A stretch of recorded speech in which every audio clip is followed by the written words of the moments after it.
Hello traders. I hope you're doing well on this Thursday, fourth day of the week, of the work week, so of the markets open week, and we had the CPI. So we had the consumer. Let's take a look. So if you open up the Forex calendar, consumer price index, and today we're getting the producer price index. Now the CPI came in same as the forecast. I did take a bet right before the CPI event. The bet was that the CPI was going to print even lower than the forecast. So I bought the Aussie dollar, betting on dollar weakness. That didn't happen. Instead, it printed the same as the forecast. So I closed this trade for break even. Happy with the attempt. It was worth a stab. And the price then went up a little bit, but then retraced, as you can see here. Okay. So today, we're getting the PPI, Producer Price Index. Now, the PPI is usually the precursor for the CPI. The PPI tells you how much inflation are the producers under, let's say. And the thinking behind it is usually the producer inflation gets transferred to the end consumer. So what you will sometimes see is you will see the PPI.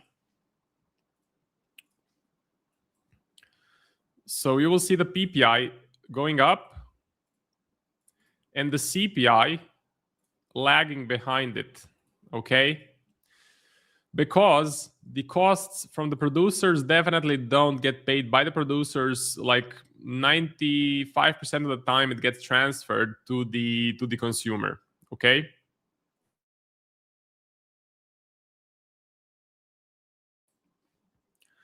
So what is the forecast for this one? Let's take a look. Let me see if we're doing okay with the viewership. Okay, it seems fine. The forecast is for a bit of a higher print for the PPI. Yeah, a bit of a higher print. We can take a look at the one on the Edge Finder, which is the year-on-year. So let's take a look at that one. Data, inflation, PPI. Okay, so this is the year-on-year number. Now you may get confused a bit with all of these inflation prints. There's year-on-year, there's month-on-month, there's a core month-on-month, core year-on-year, core PPI, regular PPI, year-on-year PPI. The one that I focus on the most is I focus on the CPI year-on-year and the PPI year-on-year as well. So the highest print was in June, 6.5%. July then went to 5.5, and the next one is probably a bit higher than 5.5. That's probably going to be the forecast. So I can tell because the month-on-month is supposed to be a bump from 0.2 to 0.3, and the regular PPI is supposed to be from negative to positive. So a bit of a higher print. Now, this could be a little bit bullish for the US dollar. It could move the Fed watch tool. So the Fed watch tool could be moved a little bit in favor of a hike in September. Okay, that is something that could happen. So we will see. I'm not trading it. I don't have any positions that are connected with the dollar going into the PPI. Swiss yen, I just have a short, but this is connected with the yen and betting on yen strength. So for the Aussie dollar, I want to get into a long-term buy, so more of a swing trade on the Aussie dollar, but I'm not exactly sure when would be the right time to buy. Would it be before the next CPI? Would it be before the next Fed meeting? That is something that I'm looking into. So what is the most efficient time for me to buy the Aussie dollar for a swing trade? So for more of a longer term hold, let's go to the top setups. Let's find AU. Bullish, score of 6. So that's great. We have a confluence from the Edge Finder. And I also have on the watch list, I have gold, which is finally red on the day, maybe starting to pull back a little bit. I'm looking for a pullback to 4,300, something like that. at that point, I would be happy to get into a buy position. I think the current price is a bit overextended. I don't think we get a bullish catalyst anytime soon. I think we need to wait for September to get another bullish catalyst. What is great is the edge finder is giving a bullish print. So again, very bullish print, really good confluence, and I just need a bit of a better price. So I just need a bit of a pullback, bit of a better price. 200 EMA should act as support, placing a buy limit just before that at, let's say, 4,300. That makes a lot of sense. That makes a lot of sense to me. If you're a bit confused about the stream schedule, just want to explain that briefly. James is traveling today, and he was traveling yesterday, so he couldn't make it. He's going to be on tomorrow again. So we moved everything up by 1 hour. So you have me, then it's Alan, then it's Nick and Chris Pulver, Miko, then it's Alan and me with a joint segment, and Tiger finishes off the whole thing. So if you want to get the schedule, just go to A1 Trading live stream schedule, and you'll find all of the information for every single day. It is updated daily. Okay? So looks like Nick has joined. Good morning to Nick, and also good morning to everyone in the chat. Trading going good. Yeah, it's a bit of a slower month. So August, not much has happened. My last big trade was on the yen, essentially selling Swiss yen, closed 60% in quite decent profit and letting the rest run. But August hasn't really been that active, and it's normal. Like most people, most market participants are on vacation, taking a break with their family, so the volatility will be lower. And also, like the CPI yesterday was pretty much a non-event. It came the same as the forecast. Yes, a bit lower than the previous number, and yes, the probabilities on the Fed watch tool have changed a bit in favor of a cut, but there hasn't been much movement on the dollar. If you just focus on the DXY, it actually went up yesterday, which is pretty interesting. So you would think on a cooler print, on a slightly cooler print, the dollar would sell off, but it actually went up a little bit, and it's down on the day. It's pretty much stuck in this range, I would say. So this is the range, and we seem to be stuck inside of that. I don't think the PPI will move the markets much today. Again, I think it's going to be pretty much on point, on forecast. I can't find... Usually I like to check poly market for a possible bet on the PPI. We can take a look. So US PPI July. Maybe we find something. Yeah, actually we do have a bet. So it ends today, which is correct. And the bet is lower than 5.1%. So if we look at the edge finder, we look at the PPI. Looks like the bet is on a cooler inflation. Current number 5.5%. Poly market PPI says an 85% chance that it's lower than 5.1. The volume is not that high, so the actual signal is not that strong. You would need the volume to be at least above 100K. The spread is 2 cents, which is okay. It would be a bit better if the spread was 1 cent. You just always need to look at that. So if you're looking for signals on betting markets like Kalshi or Poly market, always check the volume. If the volume is 100K or lower, the signal is not that strong. So the signal is less reliable, I would say. And yeah, I'm not betting on this. I'm not betting on this. Well, I'm definitely not betting on Poly market. But what I sometimes do, like yesterday, I go ahead and I buy the Aussie dollar before the event, right?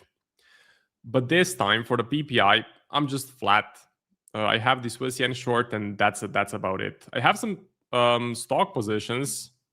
So I'm running RHI, VLO, which is doing quite nicely. CRWV.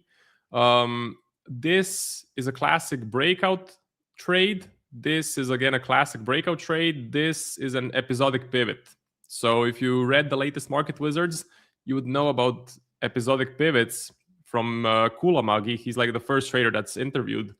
Basically, the strategy is you get an earnings push to the upside, gap up of at least 10 to 15%. The fundamentals need to be solid. So the reason for the gap up needs to be solid. And for CoreWeave, the reasoning is that basically, so for CoreWeave, they have a bunch of GPUs, which they thought were only going to last 6 years. And now they have deduced that they will probably last 9 years or maybe even longer. So they will get a lot of extra revenue from having old GPUs and using them. So the main thesis for GPUs, for let's say artificial intelligence, was that they are like smartphones. So every single year there's a new smartphone, you get rid of your old one and you buy the new one.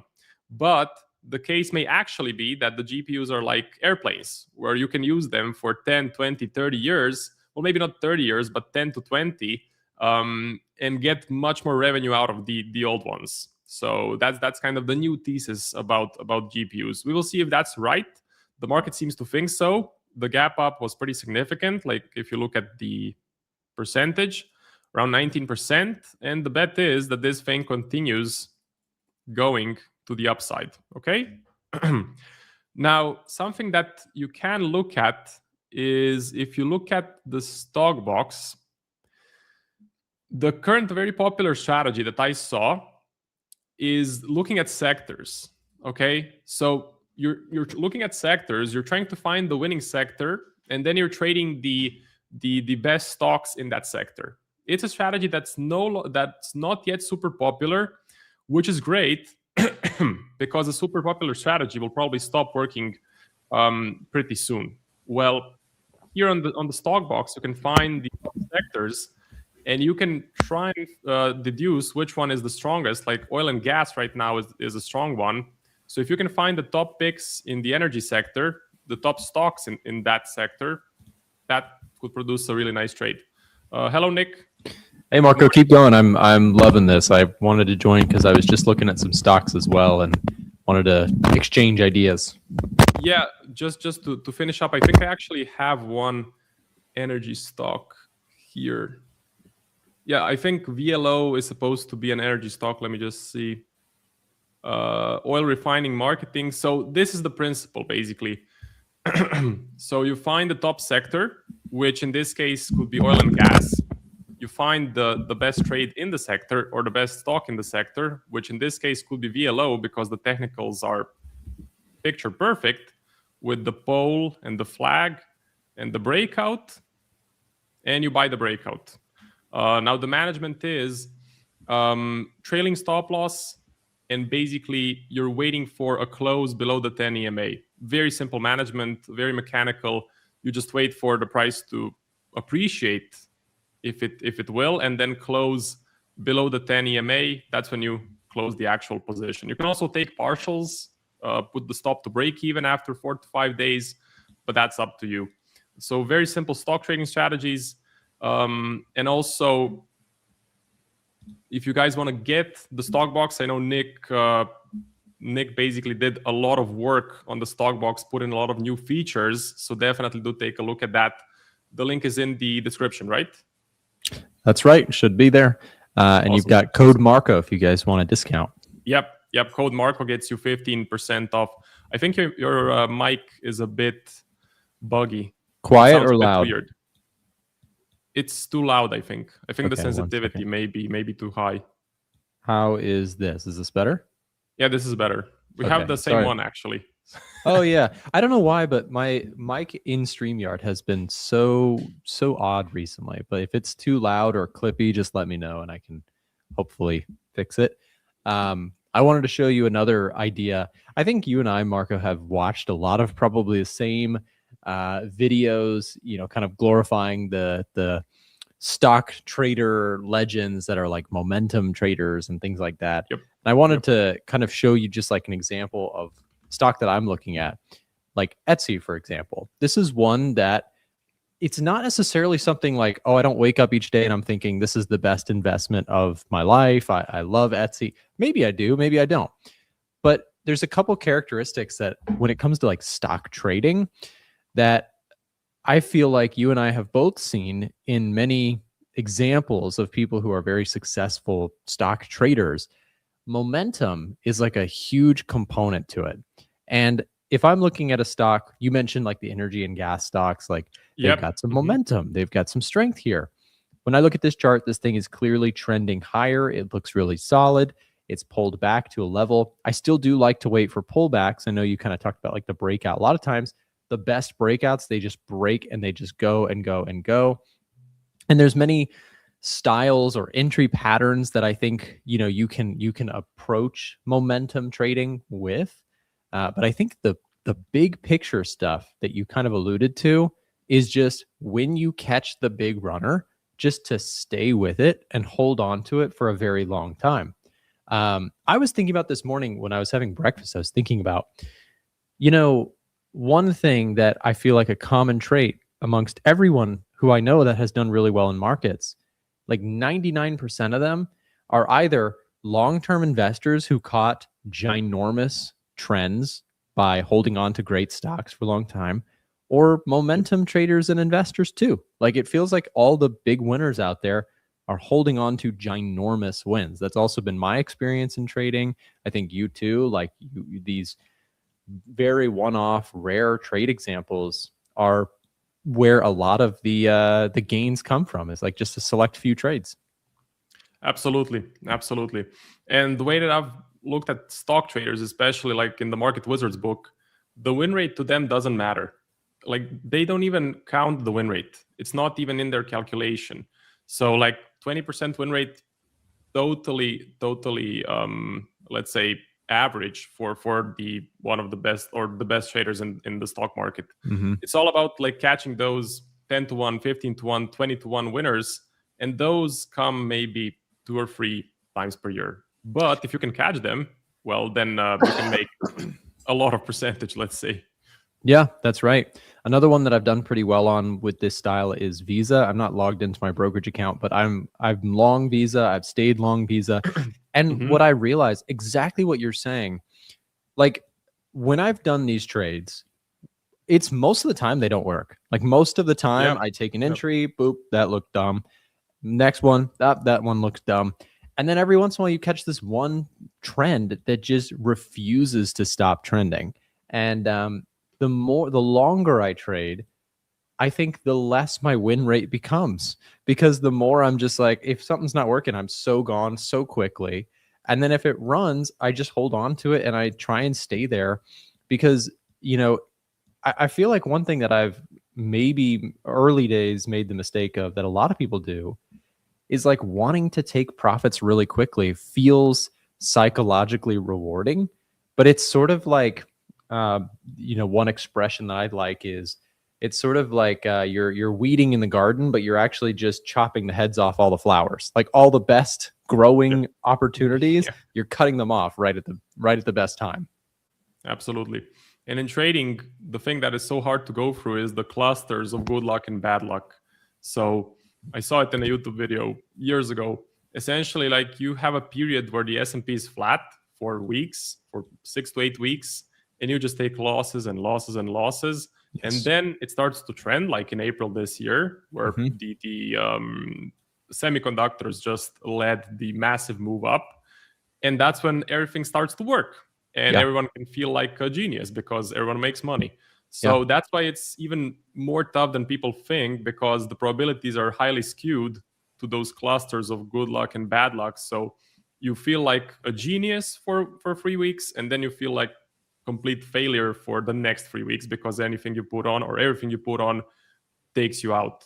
And that's why sticking through that, and what you mentioned, really letting the winners run, which is another super tough thing to do. It makes me super uncomfortable to have an open profit and just watching the trade run without banking anything. And the urge to close it prematurely is very, very high.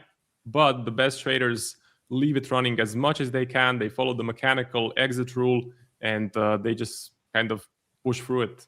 That's why they make so much. And wouldn't it make exact perfect sense that the thing that is like the hardest for everyone is where the profits lie? Like The hardest thing in the world is you have a trade that's going really well and you really want to just close it out so that you can see that P&L close in your account. And yet that little action there, which is so difficult for people not to do, at least in my personal experience, has led to the most profit. Now, if you're newer to trading, like these sorts of heroic trades that Marco's explaining, they're so rare. Like you have to keep trying to get them, and it can feel like super defeating. Like you said, that's a great example of like, if you're trying to catch stock trade breakouts where you are trying to catch a trade where the stock moves higher and the index is just working against you, like every time, stocks generally tend to float or fall together depending on what the index is doing. So it's like if you're trying to catch breakouts here and the market does one of these, that just works against you dramatically. And that can feel super defeating. But then it's like you said, if you stick around, you'll eventually catch these moments. And those, it's like fish in a barrel. It's like easy as anything to catch a good move during that very specific time. Yeah, as I mentioned, like everyone is a genius when the S&P is going up, because 70% of stocks at all times gravitate to where the S&P is moving. So particular stocks may have some earnings on that day and may move in a different direction, but if there's no earnings, no breaking news, they're moving with the SPY. So if the SPY is not going up, the breakouts just won't work. Now, if you have a strategy where you can detect when the SPY is flat and range bound, well, you can save yourself a lot of losses, but it's not going to be perfect. You're gonna take losses. Like, it's just a fact. True. And here's the other thing is, this is, I think, part of the reason why, for me, I like the idea of trading so many different things. It's because I want to trade where the momentum is. I know you've talked about this a lot, is like, we always joke about how we have so many traders who are just, obsessed with and focused on trading gold. Now, I love trading gold too, but there are times to trade gold and there are times to trade energy stocks. There are times to trade currency pairs. There are times to trade oil and Asian shares. Like, you have so many different things out there. But I think that the classification of momentum is so critical. And I've done a lot of like interviews over time on my channel, and I've been able to interview a lot of like really, really great traders. And what's been cool about it is that there's two types of traders. There's the mean reversion type people, and then there's the trend followers. One is not necessarily inherently better than the other, but I will say, just anecdotally, I have experienced more people who are the momentum type traders that are like wildly successful in markets. But the point is, like, you have to kind of just embrace your style. And momentum trading sounds really cool and fun when it's working, and it's a pain in the butt when it's not. Like when you're just catching loss after loss after loss, waiting for the big runner, that can get old. But I think that the idea of being versatile enough to trade many different markets is really important, because like right now, I actually do think gold looks really good. Like, I think gold's broken out. You've got some really strong momentum to the upside. I also really like silver, but this would be an example of like, there's also the macro overlay for me. Like, I have to see within Edgefinder or in Stockbox, if I'm doing stocks, I want to see either in stock case, valuation looks okay. Like, I don't want to buy a stock that's like ridiculously expensive, because the fall off, you could be down 30% one morning and that can really wreck, a trade. Or in the case of gold or silver, like, I want to know that the macro is generally supportive of the trend. And then that's pretty much it. I'm looking for pullbacks and I'm looking to join that trend, and I could totally get stopped out. And it would just be another example of like, oh, got stopped out. Oh, got stopped out. But then eventually you catch the big one. Yeah. Basically, how I think about the markets is the money is flowing from an asset class to asset class. So in 25, it was gold and everyone was buying it. And that's why I think, like, when I make a video on Instagram about gold, it gets 5 times, maybe even 10 times more views than anything else. I think it's because a lot of new people came into the markets in 25. Yeah. But gold has pulled back. And if you look at the historical back tests, once gold has a decade-long run, a massive run to the upside like we saw in 2025, the next year is usually flat or negative. So for all of the people that are calling gold to all-time highs, yes, I think we get a rally to 47, 4,800, but all-time highs and another crazy rally like in 2025, the numbers just don't. The numbers suggest otherwise. So the evidence is completely different. That's why if you can be versatile and jump into a different asset class, like right now the stocks are waking up. That's why I'm trading breakouts. You're trading stocks. So all of the money, all of the interest is going into stocks, which is the next thing. So yeah. Yeah, no, I think it's such a good strategy in my view to be flexible and trade what is exhibiting the types of behaviors you like to trade as a trader. If you are a mean reversion range trader, then watch for those markets. If you're a breakout and momentum trader, trade those markets. But those markets change. Sometimes gold is a choppy market. Sometimes it is a trending market. And so if you kind of put yourself in a bottle of just saying, hey, I'm only a gold trader, look, I love trading gold, but there are times to just stand clear and do something else. Yep. And I know of one trader who trades only the euro dollar. Only the euro dollar. Now that strategy worked great when the volatility was high in, let's say, 2020 and 21, maybe in 22. But now, if you check the volatility of the Forex market, it's at all-time lows. Yeah. So like his edge is almost non-existent. I'm sorry to say that, but that's just true. So he has a hard time pivoting into other things. And I did the same mistake. I was focusing on 6 currency pairs. Started in 2020, 21. It was great. It was awesome. Volatility was high. But then I was just sitting on my hands for 12 months and it didn't make any sense. So I had to expand. Look at Bitcoin too. Like what in the world has Bitcoin's gone quiet? And so if you're someone who just says, you know, I'm a crypto everything person, I do understand that it is a good idea to specialize. But my opinion is don't specialize in a particular symbol. Specialize in a craft like macro, momentum, trend following, or for example, if you are somebody who simply trades breakouts, then breakouts are abundant in many different markets. Like they're not, you know, tied to one thing. Now, obviously, you want a little bit of experience in each thing that you are going to consider trading. You want to study it, but the broad concept of momentum is like it's an evergreen concept. It's you know, an exciting trend breakout. All trends, the expression is all trends begin with a breakout. So, you know, wherever that trend may be, you can kind of usually spot it with some kind of a breakout. But again, where most people go wrong with it is they think that, you know, this breakout, because this one worked beautifully, like this is the poster child of this is always going to work and you should always do that, when in reality, maybe that setup works 20% of the time, like you said, and it goes really crazy awesome. And most of the time it does this, or it does this, or it does this, or it does this.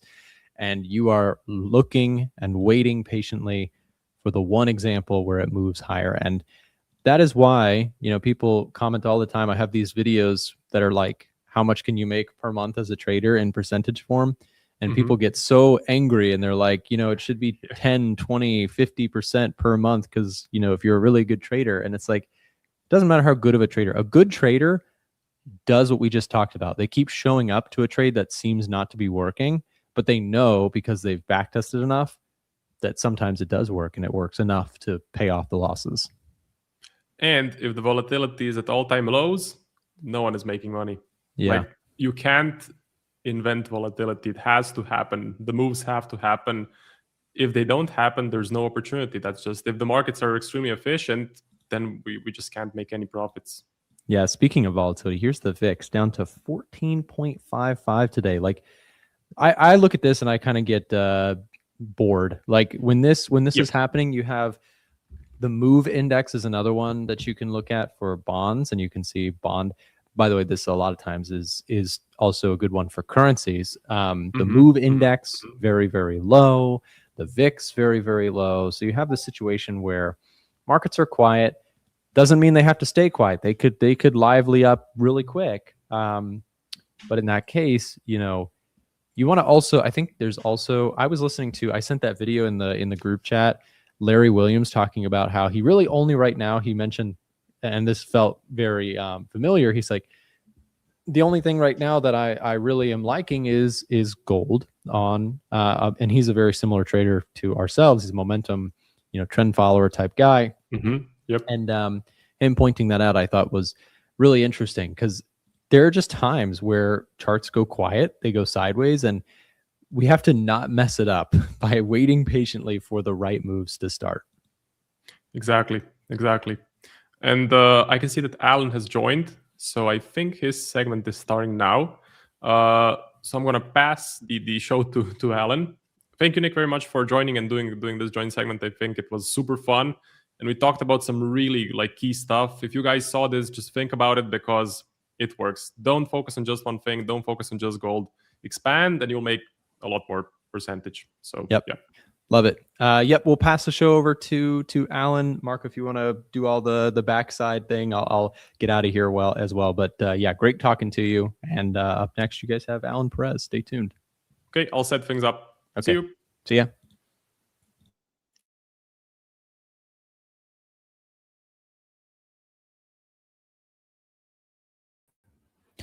Before we start our segment, guys, good morning, good evening, good afternoon. Let me go ahead and put this quick break for you guys so you can go ahead and see it.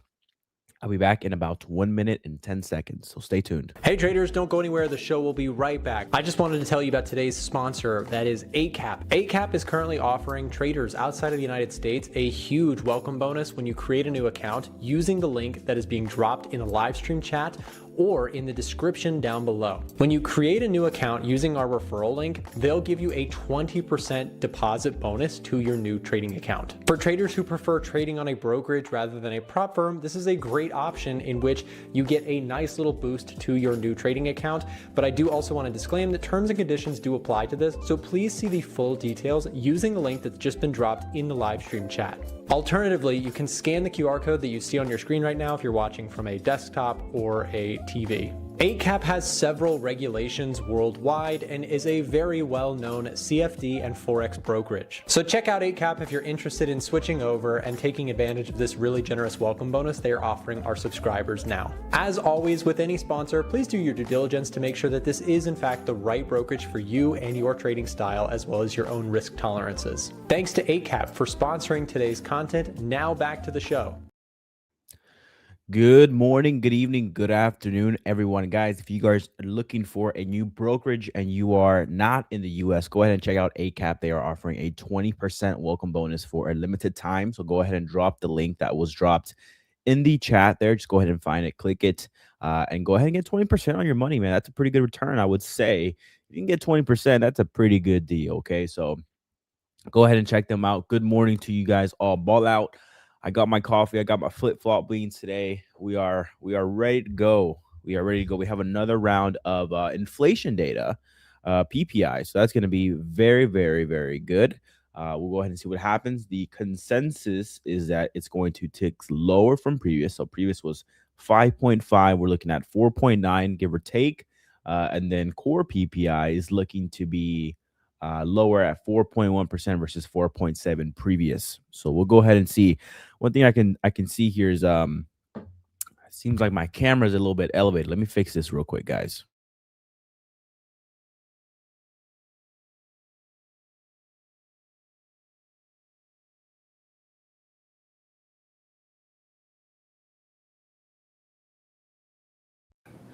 Can you guys hear me okay? Go ahead and give me a confirmation in the chat. I think you should be able to hear me. AI Allen back at it again. Yep, AI Allen is back at it once again. Mic is gone. Should not be. It should be on. Should be rolling. Mic is off. No, I don't think so. It's back. It's back. Yes, thank you, my friend. I love your name, Huang Ray Coffee. Well, Huang Ray, if you are new to the stream, one thing about us here is that we absolutely love our coffee. So loud and clear, man. All right, cool. Let's see where are we going. We're going. Let me read the comments here for you guys. You got it. There's a lot flowing. I have to catch up. Okay, thoughts on pound kiwi. We'll go over pound kiwi. AI Allen is back at it again. Yes, AI Allen is back at it again. Someone tell me if it's a buy on gold. Well, how about this? How about we stick around, Cole? Stick around here for a little bit, and after the PPI release, maybe we won't tell you to buy gold straight up, but you can have some more clarity on the gold situation, and maybe you can make the conscious decision yourself to see if gold is worthwhile. But I will say this: gold right now fundamentally is looking very, very good. If you go to the Edge Finder here, this is the screener that we all use. It helps you trade with the fundamentals, the sentiment, and the technicals all in one. It gives you a very bullish or bearish reading. You can see here that gold fundamentally is very well supported. You saw some of that too being instilled yesterday with the CPI report. You know, not coming in cooler than expected, but it did go lower than the previous number. So if you were to get PPI come in, lower than previous, that would be very good for the gold story. And likely you see a continuation to the upside in gold. But stick around because the number comes out at 7:30 a.m. my time. So you don't want to miss it. You don't want to miss it. All right, let's see. Gold buy or sell. I think I covered that one. Dollar Swiss looks good, man. Again, I think that a lot of these currency pairs, when it comes to dollar pairs like the majors, I think the last thing we need is really PPI, right? Because after this, it's smooth sailing. There's really nothing else on the calendar that I could think of. Let's see what's going on for the rest of this week.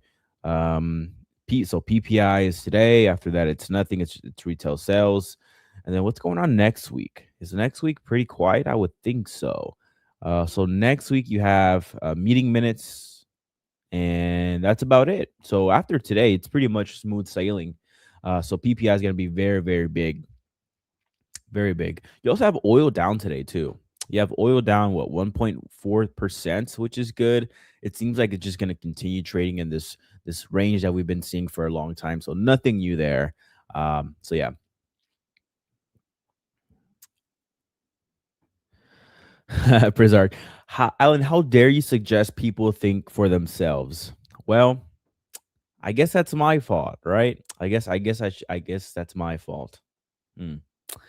Yeah, guys, let's think for ourselves here. Let's make the conscious decision to trade the way we should trade based on your own. Because what happens if A1 Trading live stream ends, right? I'm not saying that it will or that I want it to, but let's say not just A1 Trading, but let's say you find a content source that you rely on for your signals trading, okay? And let's say they vanish.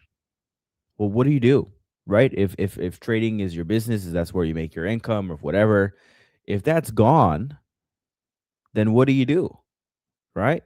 Do you find something else or what? Like, it's like the old saying, do you want to fish or do you want to learn to fish? You want to be resilient no matter what happens and being able to survive on your own. Alan, what if data is neutral like yesterday? Well, yesterday's data was neutral because it didn't miss or beat expectations, but nonetheless, it was it was lower than the previous number. So let me show you. Let's go to CPI data on the Edge Finder, so I can just show you. Let's go to economic data, inflation, CPI. We're gonna go ahead and toggle for the US. So to your point, it wasn't a beat or miss on expectations. It came in right on the dot, what analysts expected. Nonetheless, though, it did trend lower, right? So that is a development, I would say, in the inflation story. So with PPI, same situation. If it comes in flat, right? If it comes in right on the dot, PPI year over year is coming in at 4.9. So if it comes out at 4.9, yes, didn't move the needle, didn't miss any expectations or beat expectations, but it is way lower than 5.5, right? So it's trending in the right direction. So we'll look at that. Now, if you beat or miss expectations, that's only adding more fuel to the trade, right? So like if it's 4.9, if it comes out at 4.7, not only did you come in lower than the previous number, but you also beat expectations in a good way, right? So that's what we'll be looking for here on PPI data. You guys are so funny, man. No risk, no Ferrari. Can't imagine a day without AI Allen. Man, you guys are making me happy today.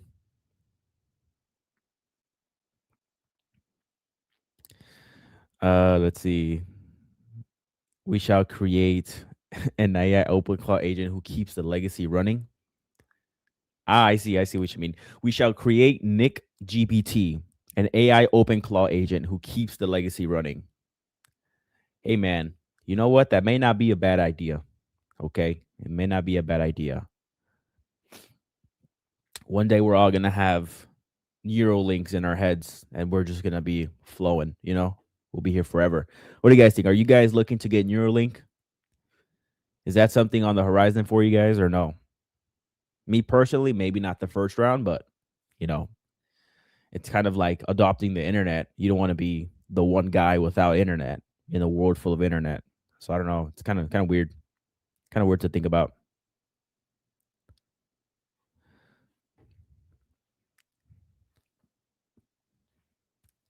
Yoshi says, no way. Sluggy says, so excited to get Neuralink. Huh. Adonis says, no. Yeah, I don't know, man. I don't know. It's a tough question. No risk, no Ferragamos. Ball out, you like Ferragamo, man. I've noticed that about you. Don't think I've not been paying attention. I noticed that you like brand Ferragamo. But guys, we are deviating, and I'm starting to realize this. This guy says, what does this say? Hey, AI Allen, can you run your servers and GPU to analyze Nasdaq before the PPI did? You know what? You asked me about the Nasdaq. I remember reading that comment. So let's go ahead and talk about Nasdaq, and that's how we're going to go back into the right stream of things. Okay, so Nasdaq, what are we thinking here? You know, I think that's the kind of easy, not the easy trade. I'm not going to say that. The path of least resistance right now with Nasdaq is probably a drift higher. Annoyingly, because of that, I wouldn't want to enter. Right? There's no kind of like pullback opportunity. There's also no like volatility to capture. It's kind of just slowly drifting higher. So I hate to say this. This is like the boring answer, but I think there's better opportunity elsewhere. Metals market's heating up. I kind of like oil too. Like if you were to get oil, which this could be a long shot, it could not, but depending on considering the environment that we're under, volatility happens very, very quick in oil. But if you find yourself at 68 or somewhere around here, I might be open to just buying a position with a wide stop and just try to capture like a 200-day moving average mean reversion, or a up into the 84 mark. Who knows? But I'm kind of liking the idea of just like a buy the extreme dip on oil or extreme relative dip on oil and just playing the upside game. When it comes to Nasdaq, though, I mean, this is a hard chart to trade. I think you would be a really good position if you somehow realize that you should have bought right here, and you did. But if you didn't, like many of us, like me personally, I was waiting for a 200-day moving average, which we never got there. We were close, and I thought we were going to get it, because if you just look at these daily candles and you take away this big green candle here, right? Let's just put ourselves in the end. Let's go back in time a little bit. When I was looking at this chart here, this red candle, I was like, oh man, we are so close to hitting that 200-day. And then all of a sudden it didn't happen. So then I was like, okay, cool. And then we found our way up into here, right? Like right over here where you're testing the trend line. Like, okay, maybe it rejects the trend line and it flips bearish. But we didn't. And because we didn't, we broke. Now you're like at a price level where like the risk to reward doesn't make sense, right? Because if you enter a market here, your stop needs to be either here or whoever. But nonetheless, if you're trying to target recent all-time highs, your risk to reward is negative. Doesn't really make a lot of sense. So that's kind of my dilemma with Nasdaq. So I'm just gonna be very patient with it, let it do its thing. If it gives me something, cool. If not, then so be it. One thing I am looking for potentially is if you were to get like a revisit of this trend line here, or just a revisit of this level of support, maybe taken to the upside with like a very short stop, small size, just kind of like get your feet wet a little bit. But with Nasdaq, that's just kind of the idea there. But like I said, there's other things in play right now. Gold, the metals market is heating up, so that's kind of what I'm watching. Really, that's kind of my main focus.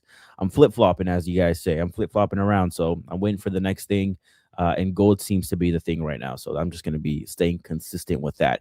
Currencies, I love currencies. You guys know that's my bread and butter. Bread and butter. I love currencies a lot, but it is also not really doing much. Like, for example, I'm in this euro dollar trade. It's been like hanging out here doing a whole lot of nothing, right? So it's at break even, so it doesn't hurt me or anything, but it is frustrating to just see this thing kind of hang out like this, right? There's really no volatility. The only volatility I can think of in FX is probably going to be the Japanese yen, but then you all know that it's so hard to predict, right? So yeah, that's the thing. All right, let's see what you guys are thinking in the comments here. Are you trading gold? Yes, I am trading gold. This is a gold position that I have right here. I have trailed my stops, and we actually almost got taken out here. Last night, early morning, it retraced a little bit here. So basically, the way I'm approaching this trade here is I'm just trailing behind structure, right? So you have these leg hires, these pullbacks. If support holds, you trail right behind. Same thing. You had breakout, tested here, support hold, trail stops along the way here. You're starting to see a little bit of choppiness here, but again, nonetheless, I am seeing that this is a potential support level. So my stop loss is just right there, trailing right behind it. And I'll keep riding this trade for as long as it goes. But I am very open-minded, and I would be very willing to get taken out of the trade. That way I can see lower prices, and I can just get into the trade once again. And essentially, you can think of it of like double dipping or whatever you want to call it, securing some profits and then getting right back into the trade. Yeah, man, currencies have been slow. He says you hate Kiwi right now. Yeah, a lot of the majors are kind of just wonky, man. Like Kiwi too, right? So like euro dollar, my kind of frustration with it has just been chopping around like this, right? Sideways. Kiwi as well has been flirting with that 200-day moving average. Really nothing going on with it. And two, the other thing that makes it tricky, it makes a lot of sense. A lot of central banks right now are in the same pickle as us. Do you hike rates? Do you cut rates? Are you data dependent? How quick are you to move if you see the right data points? Like, it's not just the US that's having the problem with the global supply shock. It's everywhere across the globe. And so you're having like a lot of, as we call it, flip-flopping with the central banks. And that's why you're seeing like these kind of stale movements in FX, is because for FX, for you to see a really, really strong move, you need to have two like polarizing opposites. You need to have like a super hawkish central bank against a super dovish central bank, right? That's where you get these clean one directional trend moves like you would in gold or the Nasdaq. But right now, everyone's fighting the same battle. And so because of that, you're getting mixed signals. You're not seeing polar opposites. You're seeing a lot of choppiness. So that's kind of how I would describe FX right now. And again, with the only exception being Japanese yen, where you're seeing volatility, you're seeing like these clean, or not clean moves, but big moves. But with that comes the uncertainty. When there's intervention, there's really no structure to the chart. So it's a gamble. You probably want to reduce your size by a lot and then widen your stop loss. But yeah. Hey, Nick, how you doing? Hey, Alan, keep going. I'm invading everyone's stream today. So you're invading, man. It's all right, man. It's your stream. Well, PPI to A, it's our stream. It's a community effort here. PPI, man. I'm thinking it'll be pretty nice from a selfish perspective if we were to get something in line of expectations or lower to continue the gold rally. But I know you would like some kind of pullbacks. But does it change the story for you, Nick, at all? If you have a good CPI print yesterday, then you have a hot PPI print today, does it ruffle any feathers, or is it just one data set against a bigger data set that's in favor for maybe some dollar softness or maybe a less restrictive Fed? Does that make sense? Did I say that right? Yeah, I think so. No, I think you bring up a good point. You know, if you have inflation come in today to sort of contradict. Well, let's think about this. Yesterday's CPI came in line with expectations. Technically, from a scoring perspective within our screener here, that goes neutral, right? So it came in line with expectations. That makes sense. If producer price index comes in higher or lower than expected, then it may actually have more of a decisive impact on the inflation category within Edgefinder for gold. For your case, I hope that we see cooler inflation and gold keeps ripping. I'm living through your trade, so I hope it keeps moving higher. But I do think that, even if you get higher than expected inflation today, let's visualize that here. Let's say that this comes in and it's a hot print that goes to bearish. That is still going to just send inflation into neutral camp, because we have now the 2-year yield working in our favor. That's a component, an entry, or a component here within the software. So what it does is it looks at the 2-year yield and it just says, hey, what's the trend looking like here? And the 2-year yield moving lower like this is generally perceived as a positive for gold. So that's how that scoring mechanism here is working. For listeners, I know that I explain this stuff often, but there's always newer people who are in the show, so I want to make sure that they are getting this concept. This is not a black box, secret algorithm. Edgefinder is intentionally trying to stay simple so that we kind of universalize, if that's a word, this data. So to answer your question, I think that even if inflation comes in hot, I'm still bullish gold today. For sure, me too, because it's just one little miss over a pretty strong picture overall. Yeah.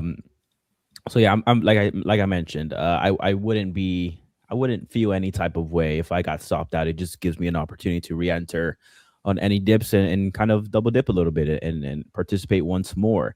Besides the metals, Nick, I was kind of ranting here on how FX is pretty stale, pretty boring.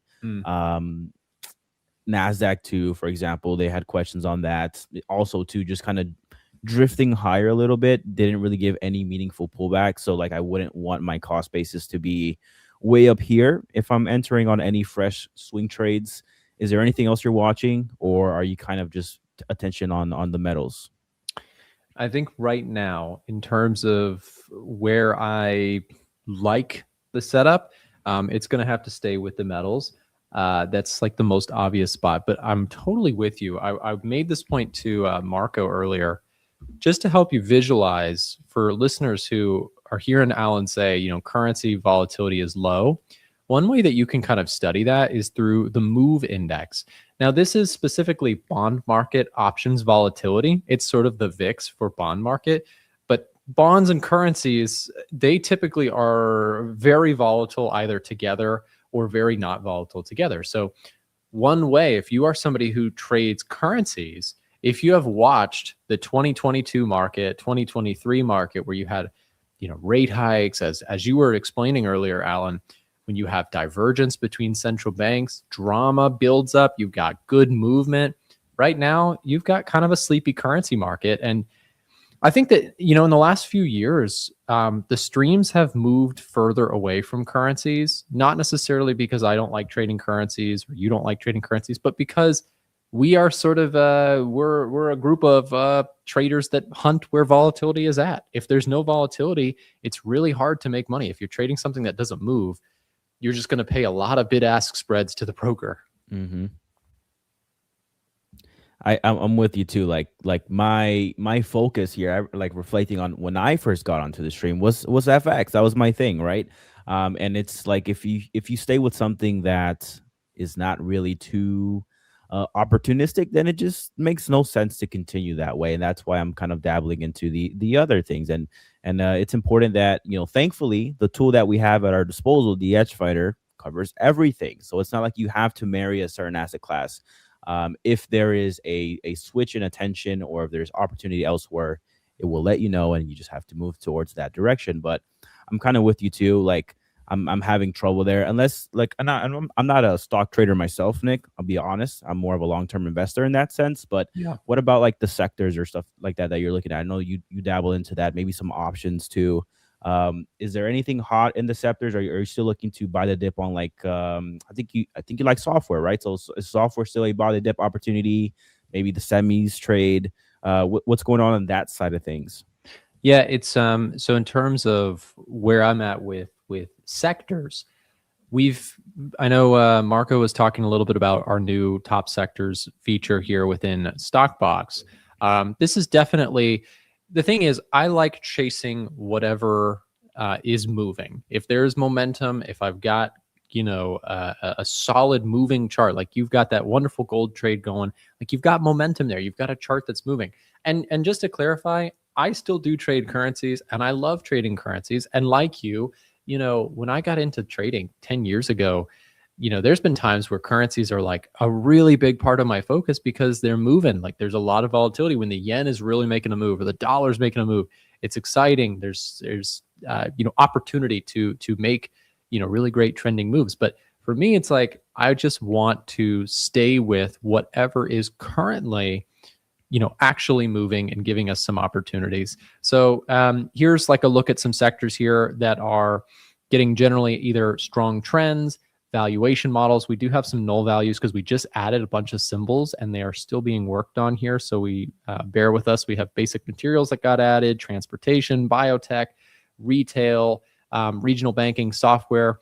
These things on a valuation basis. What we do is we take the 3-year average valuation of the companies within these ETFs, and we look at it and say, is currently the valuation under or above or below the 3-year average? That's a sort of our valuation gauge.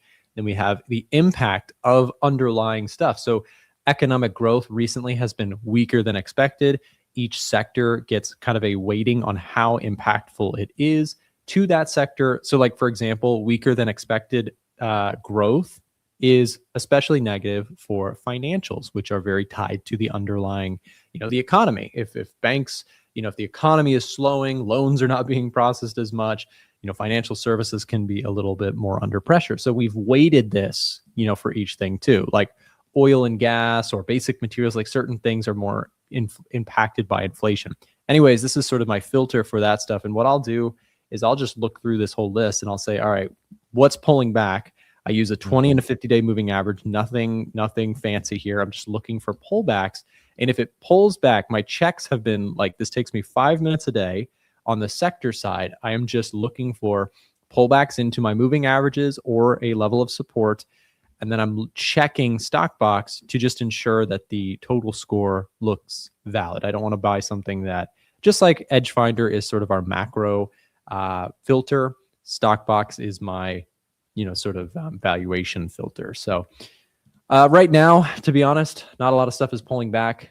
Stocks are kind of at their all-time highs. We'll see. We have just a couple minutes here going into the producer price index to see what that brings us. What about yourself, Alan? I mean, I know you've got the gold trade. Any other like pending setups that look attractive to you? Not really. Okay. Me either. I have like even too, just looking at the DXY, like it's been kind of hanging out here. I think things could start to heat up on the currency front. Like, so I've been talking about this kind of dollar unwind trade where you have like the dollar inflation / safe haven trade that just, took us higher here. Obviously there was some kind of a top right here.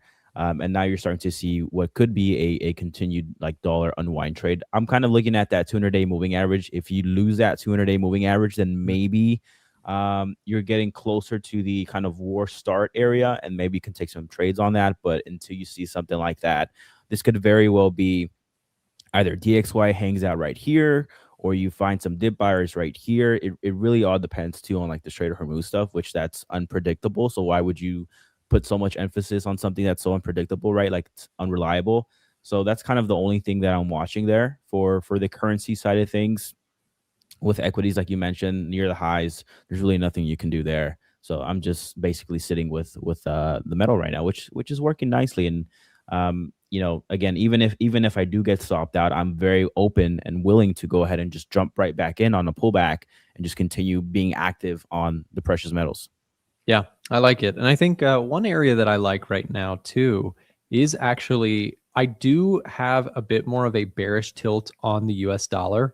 But like you, I've got kind of two spots that I'm watching on this. If I go to DXY, I do kind of like the breakdown in price. I think that if you were to get a little bit more of a rally up into this 100.5 level, what that would probably set up for me would be maybe some longs on euro dollar. On a pullback here.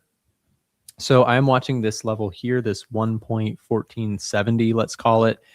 This support area, if I draw some fibs from low to high, yeah, so right around, let's say 114.65, I'd be maybe interested in taking a long on euro there, looking for a continuation to the upside. I do also, because I have a little bit more of a bearish view on the dollar, I do have a little bit more of a bullish view on international equities. International equities tend to like a weaker dollar. And so if we do see, if dollar is in the process of kind of just frustrating the bulls again, right, where you've got this high point coming back in, we may very well maybe meander our way back down to the bottom end of this range. Wouldn't be surprised if it happened. Obviously that would set up more opportunities on the gold long side and maybe on the dollar short side for some currency pairs. So we've got the PPI number here. Alan, any movement? We have core PPI came in hotter than expected, but year over year came in lower than expected at 4.7. The expectation was 4.9, and the previous number was 5.5. So that's a pretty good jump, I would say, in the cooling direction. And then jobless claims came in at 209K versus 202 expected. So let's see. What are the initial reactions that you're seeing? Let's see. Dollars, really not a big movement here. We're not seeing too much. Gold is back and forth. Yields too are just kind of where they were. Yeah, seems like a pretty quiet response, to be honest. I will say the PPI is still a meaningful, I would say, cooling print versus expectations in a good development from 5.5. So let's see what the net outcome is. Maybe you continue to see a kind of drift higher in gold, and then dollar just continues to soften up a little bit. But I actually do like what you mentioned there on euro dollar. A pullback in DXY up to here will look quite nice to go ahead and short it at a, you can call it relative premium. I like dollar Swiss too a lot, man. If you go to like a weekly time frame on like short dollar story, if you go here, the technicals, I like this level here. This is a very choppy chart. So as long as we stay within the range of here, so we call it 0.815, 0.8100, stay within here. If you can find some kind of a breakdown in technicals, then you can target maybe 0.8, the 200, or even beyond that. But that's only if you stay confined within this range. If you start to see a breakout here, then again, the range starts to open up and you kind of start looking at 0.84. But as far as from like another opportunity in FX going short the dollar, that one's a contender for me. Yeah. No, it's a little quiet response overall, but I do like your setups there. Generally leaning a little bit more bearish on dollar here. If you do get some rallies in the dollar, I also would probably take a stab at some dollar shorts up in this area. Also, like I said, I like the gold and silver longs. Silver, I may take a stab sooner because it is, the moves can be a little quicker on silver, both up and down. So I am watching silver on a pullback. If we could get something like a retracement into the 38.2 to 50% zone here on the daily, that might be an interesting where I may take a stab, but we'll see how it goes. Alan, thanks for the time today, as always. And again, I invaded everyone's stream, so I apologize for taking up some of your time, but hopefully the viewers enjoyed our dual commentary. No worries, man. Be back soon. Have a good one. See ya. All right. Thanks, man. See ya. Guys, up next, we're going to bring in Chris Pulver to the conversation, but don't go anywhere. We're going to play a quick break here before we do so, and then we'll have Chris on the line with me to go into some more markets. Stay tuned. If you're looking to get funded and want to save big on prop firms, check out our website, a1trading.com. On our website, we have a massive catalog of different sponsors and prop firms that are offering really competitive prices to our live stream viewers. On the screen right now, you see a QR code. If you scan that, it'll take you to this page that I'm looking at to scan all the different offers. You can also filter by one-step and two-step accounts. You can also look at futures, Forex and CFD prop firms, and even prop firms offering stocks. You can also select your preferred prop firm challenge size and check out our menu at the top for tons of different prop firm perks and giveaways. For example, every Monday, we do a weekly prop firm giveaway that you can sign up and add your name into the hat for free. Additionally, we have prop firm reviews for notable firms, and we even have a side-by-side comparison tool where you can compare two firms head-to-head. Save big and find the right prop firm for you over on our website, www.a1trading.com. Thanks to our various sponsors who make this show possible. Now back to the content. All right, and we are back with my friend Chris Pulver. Hey, Chris, how you doing, man? What's up, man? Happy Thursday.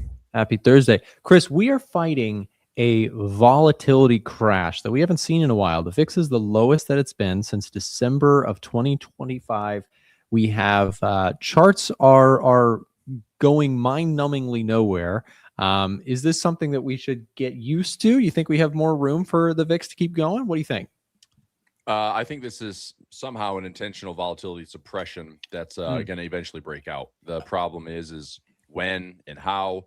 What got us here was that 2-day face rip on Monday, Tuesday last week. So what you see on my screen here is this is after we got into that crazy 2-day run that was, what was seen in hindsight was, it was a low liquid run. Okay. But it still went a ridiculous amount to all-time highs. Here we are. Let's see, Wednesday to Thursday. So this is now 6 trading days of absolute nowheresville. Key levels here, support at 77, all-time highs at 77.94, and just an absolute chop fest around 77.70 and like 77.20. Even today's PPI reaction, which numbers look pretty good. I mean, we were making decent strides lower than expected, which is I think it's a better print than what we saw with CPI, which is, it's exactly as forecasted. Oh, wow. Our economists are so good. But today actually showed like a better than expected move.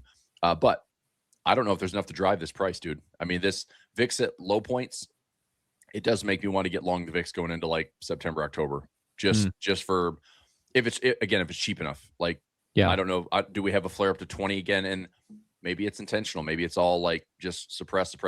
We're flooding the treasuries. We've got BOJ plus treasury intervention. We're trying to keep bond yields at bay. I don't know if we can do it, Nick, without having something crack or break, within the next like 30 to 60 days. I'm super cautious, dude. This is a perfect time of season to have like the market kind of complacently thinking like, oh, this is pretty good. I mean, August, no big deal, no drama. There's no Fed. There's no Fed in August. Now the probability of a rate hike is a coin flip, and it's getting less and less by the day. I don't know. What are your thoughts on the Fed? Are we just going to see like a just continuation, like another pause? They're not going to cut, but just pausing forever. Yeah, I mean, I think it does feel like, and guys, let me know if my volume is okay, and we can maybe adjust it on the backside. But somebody said chat or volumes are a little off. Just help us out on the volume if it's okay or not.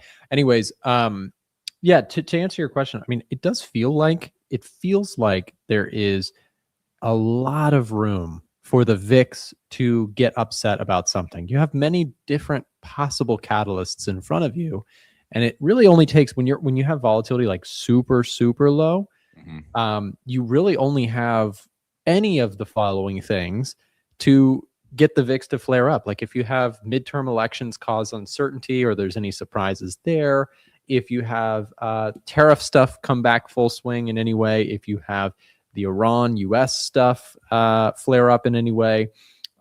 I think that right now what you're also seeing is the cratering lower this week, especially in the VIX, is obviously the CPI and PPI causing no upset, turmoil for markets. So, right.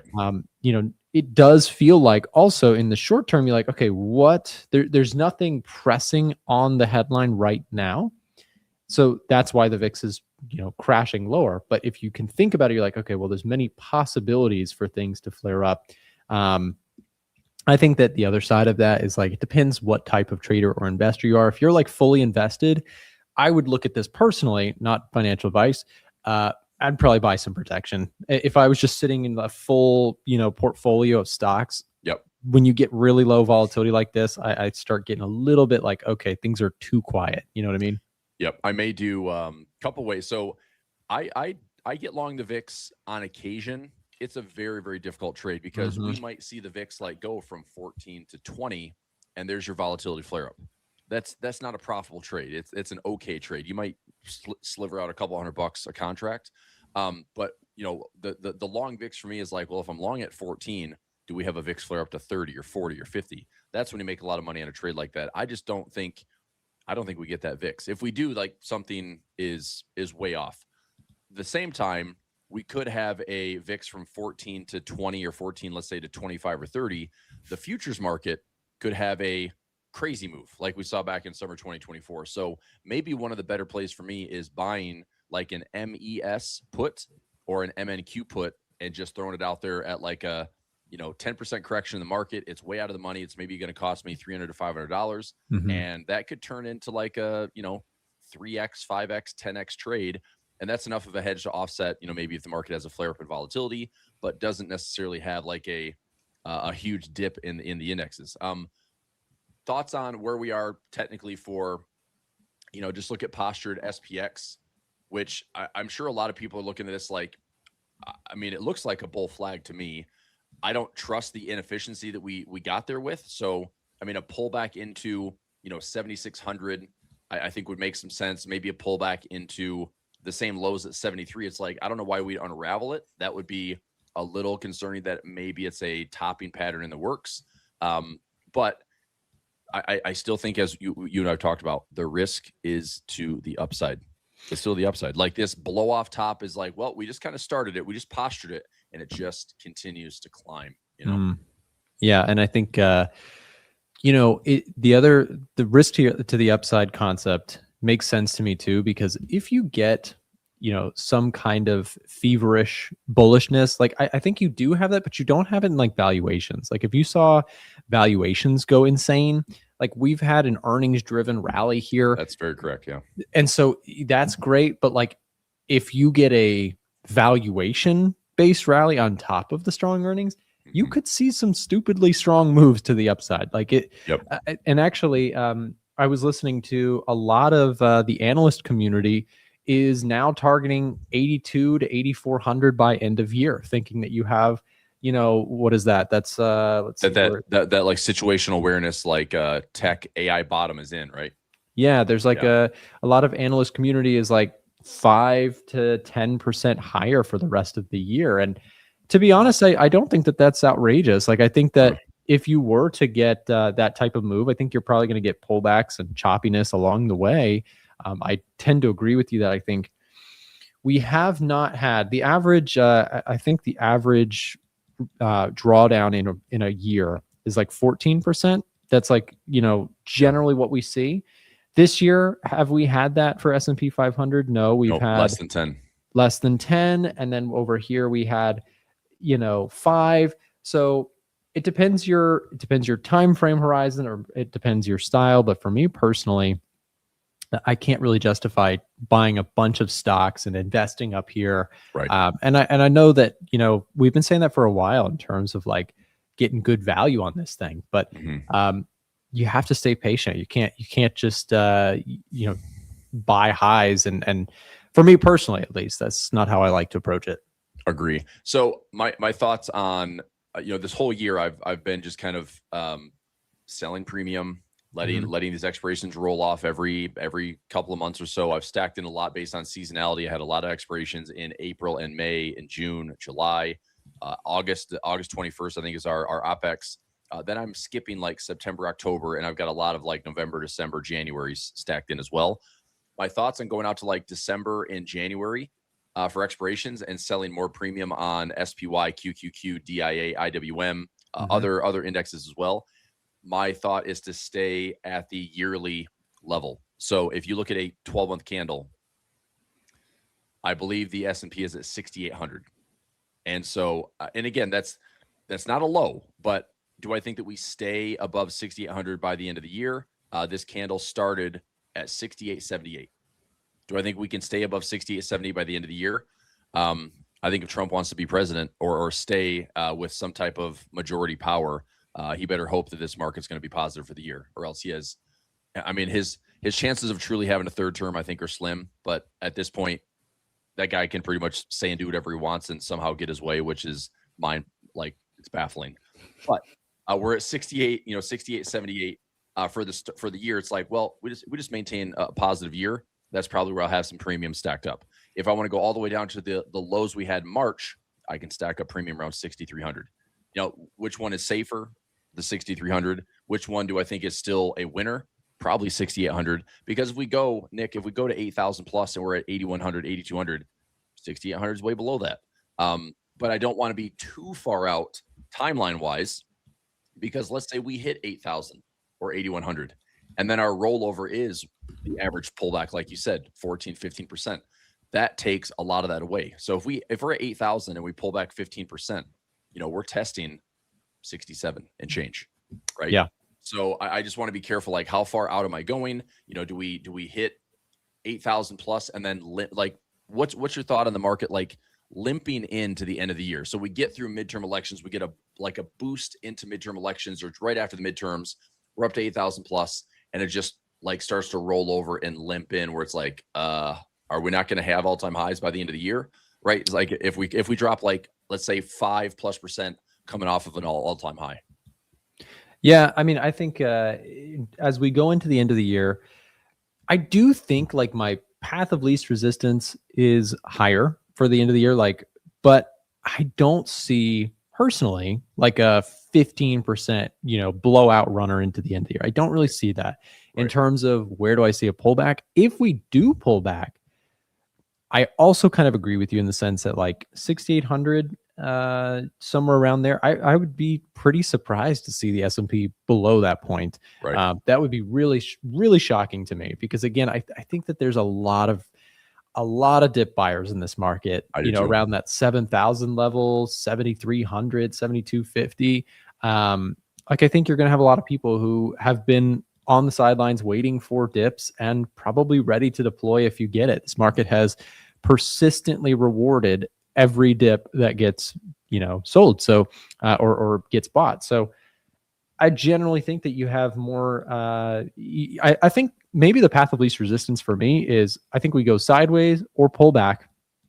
And I think we continue to sort of slowly edge out a higher move for the rest of the year.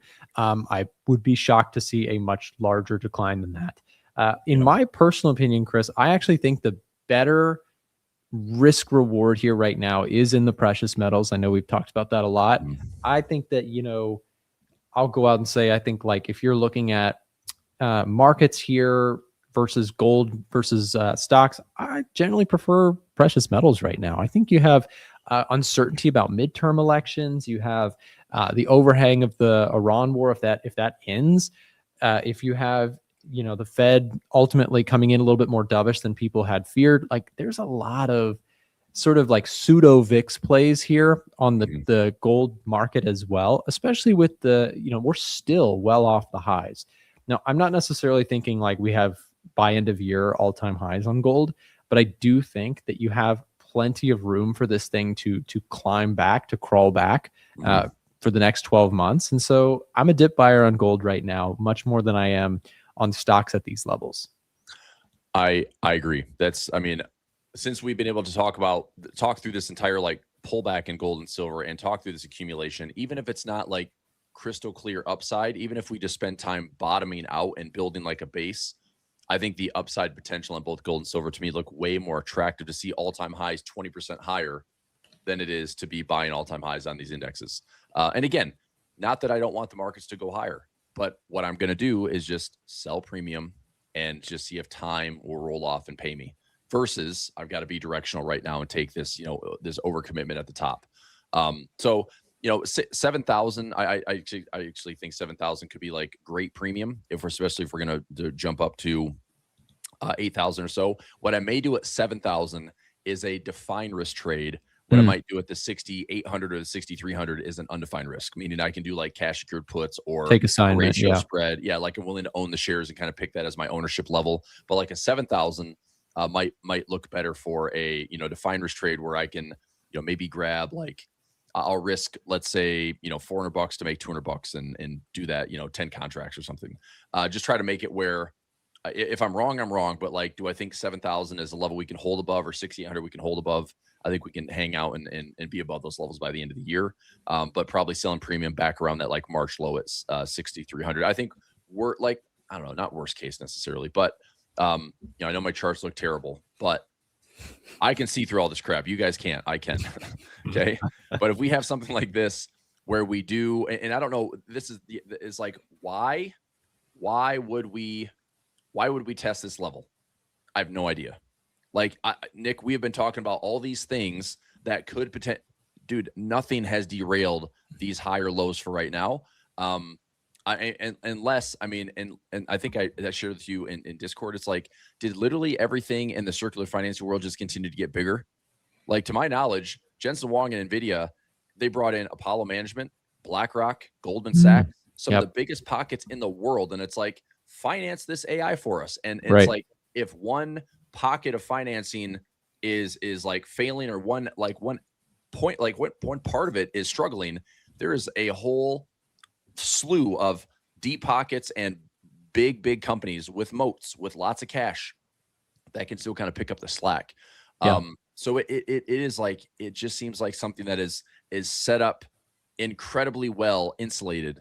And I'm not saying that it can't be a CapEx bubble. I'm not saying that it can't be an issue down the road, but I feel like right now it's just not enough to crater this market. The bond market might be enough if yields keep going, but with CPI and PPI declining, it's like, I want to see what the bond yields do. I just don't think the Fed needs to start cutting. I think that might be the biggest policy mistake, is if the Fed cuts with no action, and not that a hike needs to, it's a weird freaking environment, dude. I mean, the Fed doing nothing is probably fine.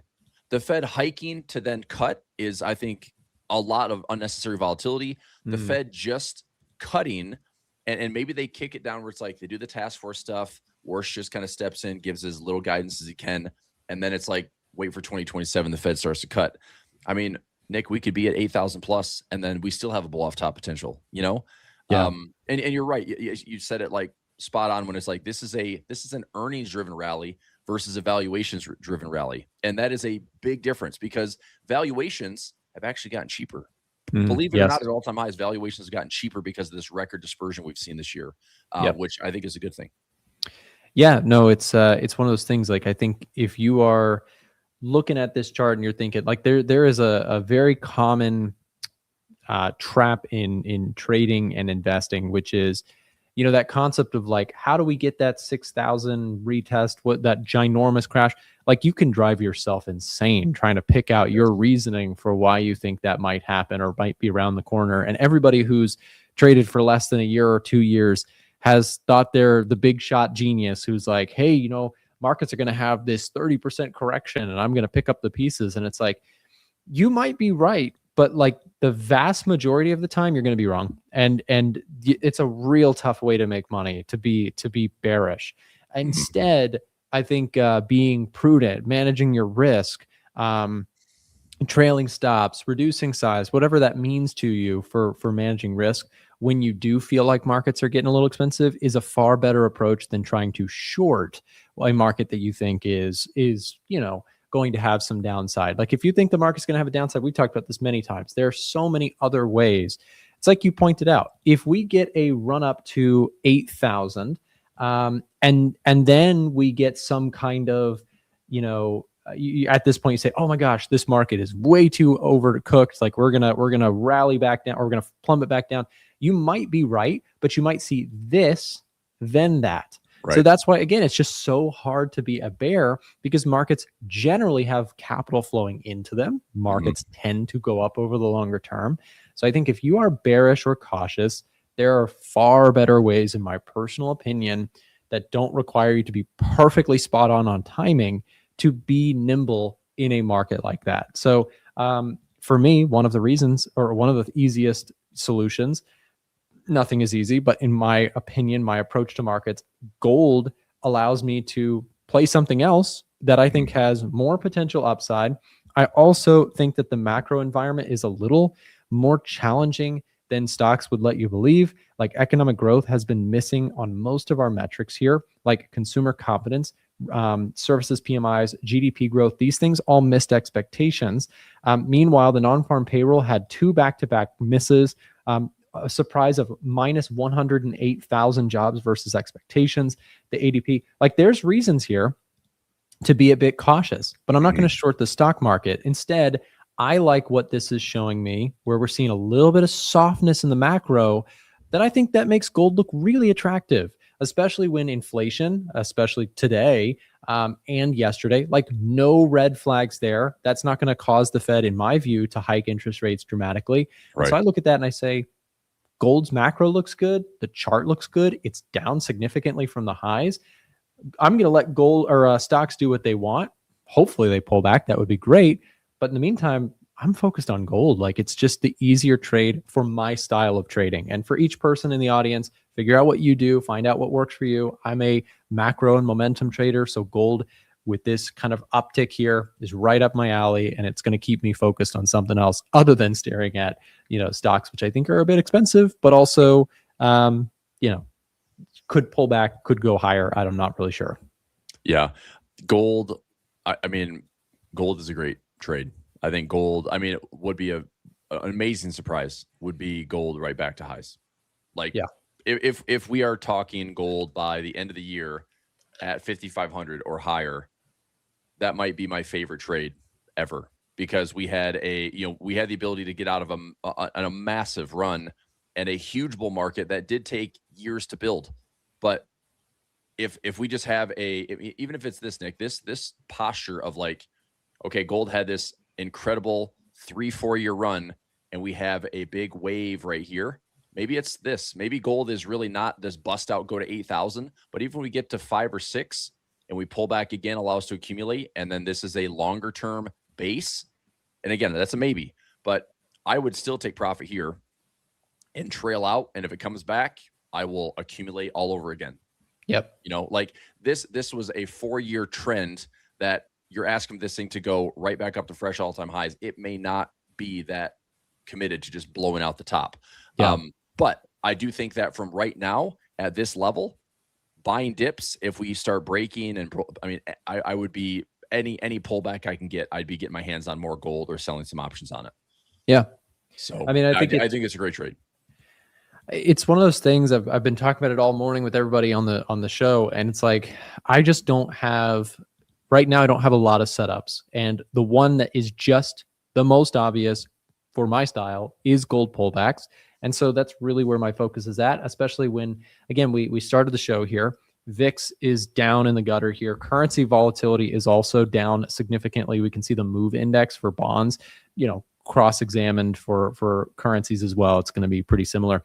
Like, you just have a really quiet environment. And I don't if the VIX keeps plummeting lower, I may take a stab at some VIX longs, in the form of calls a couple months out. But really, that would just be more of a small potential high risk reward type setup. But for me, gold, silver pullbacks make the most sense. I don't really have a directional bias that's strong on things like oil. Stocks, we've already talked about. Look a little bit extended here, would like some pullbacks, but not going to hold my breath on it. And with gold, all I'm doing right now is I am fingers crossed looking for some kind of a retracement. And then I'd probably take some longs. Now, when I say that, I'm not saying, like, for listeners, please understand, just because a trade is obvious or looks good or is right up my alley for a setup doesn't mean I know with certainty that gold is going to go straight up to all-time highs. We never know with certainty what's going to happen in markets.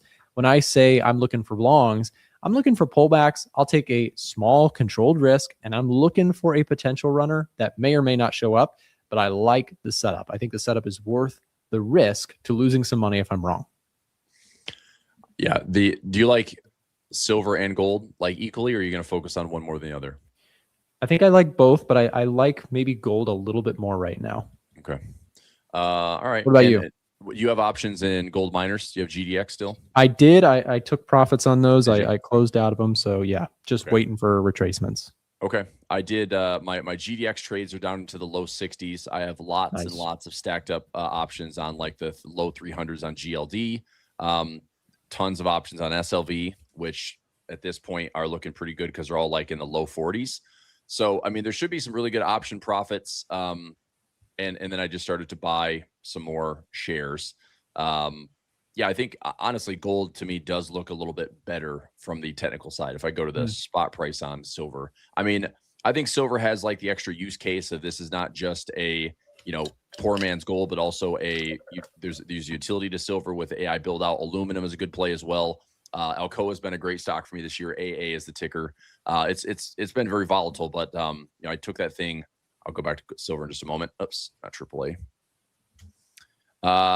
So I rode Alcoa from like 25 up to 75 and then trailed out. Nice. I'm back in around the 50 handle again. So we came down to like 42. I thought we'd have a bit more of a support around like this $48 to $50 zone. But if this is a spot where we can catch some support on Alcoa or aluminum, this is another one that's kind of in the whole AI narrative. It's one of the things that's needed. But do we get back to the same high at 85? We have recent highs back in. This is 2022. Aluminum hit over $100, or I'm sorry, this is Alcoa hit over $100. So decent trade there. But silver, from a technical side, I mean, it looks okay, but we're clustered with all these moving averages. Silver looks a lot better to me, Nick, if we are up here in open space. Then I think buying the dip looks a little more attractive. Gold has kind of already made that run.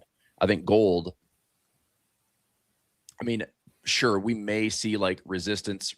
Maybe this is resistance, but to me, this doesn't take out the lows. If it does take out the lows, to me, that's a divergent bottom. I'm looking for a bullish pattern to still emerge. So yeah. Like we said this many times, all roads point to bullish gold, in my opinion. I agree. I think it's just one of the better setups out there.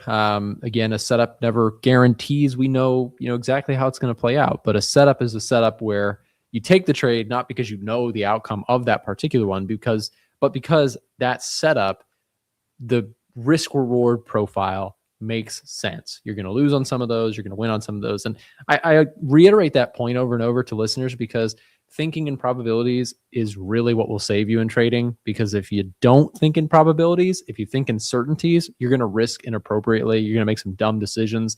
Yep. And so, I like gold. Chris likes gold. Doesn't mean that we're going to bet the whole account on a gold movement, right? Correct. So just context for clarity there. Guys, we are out of time here.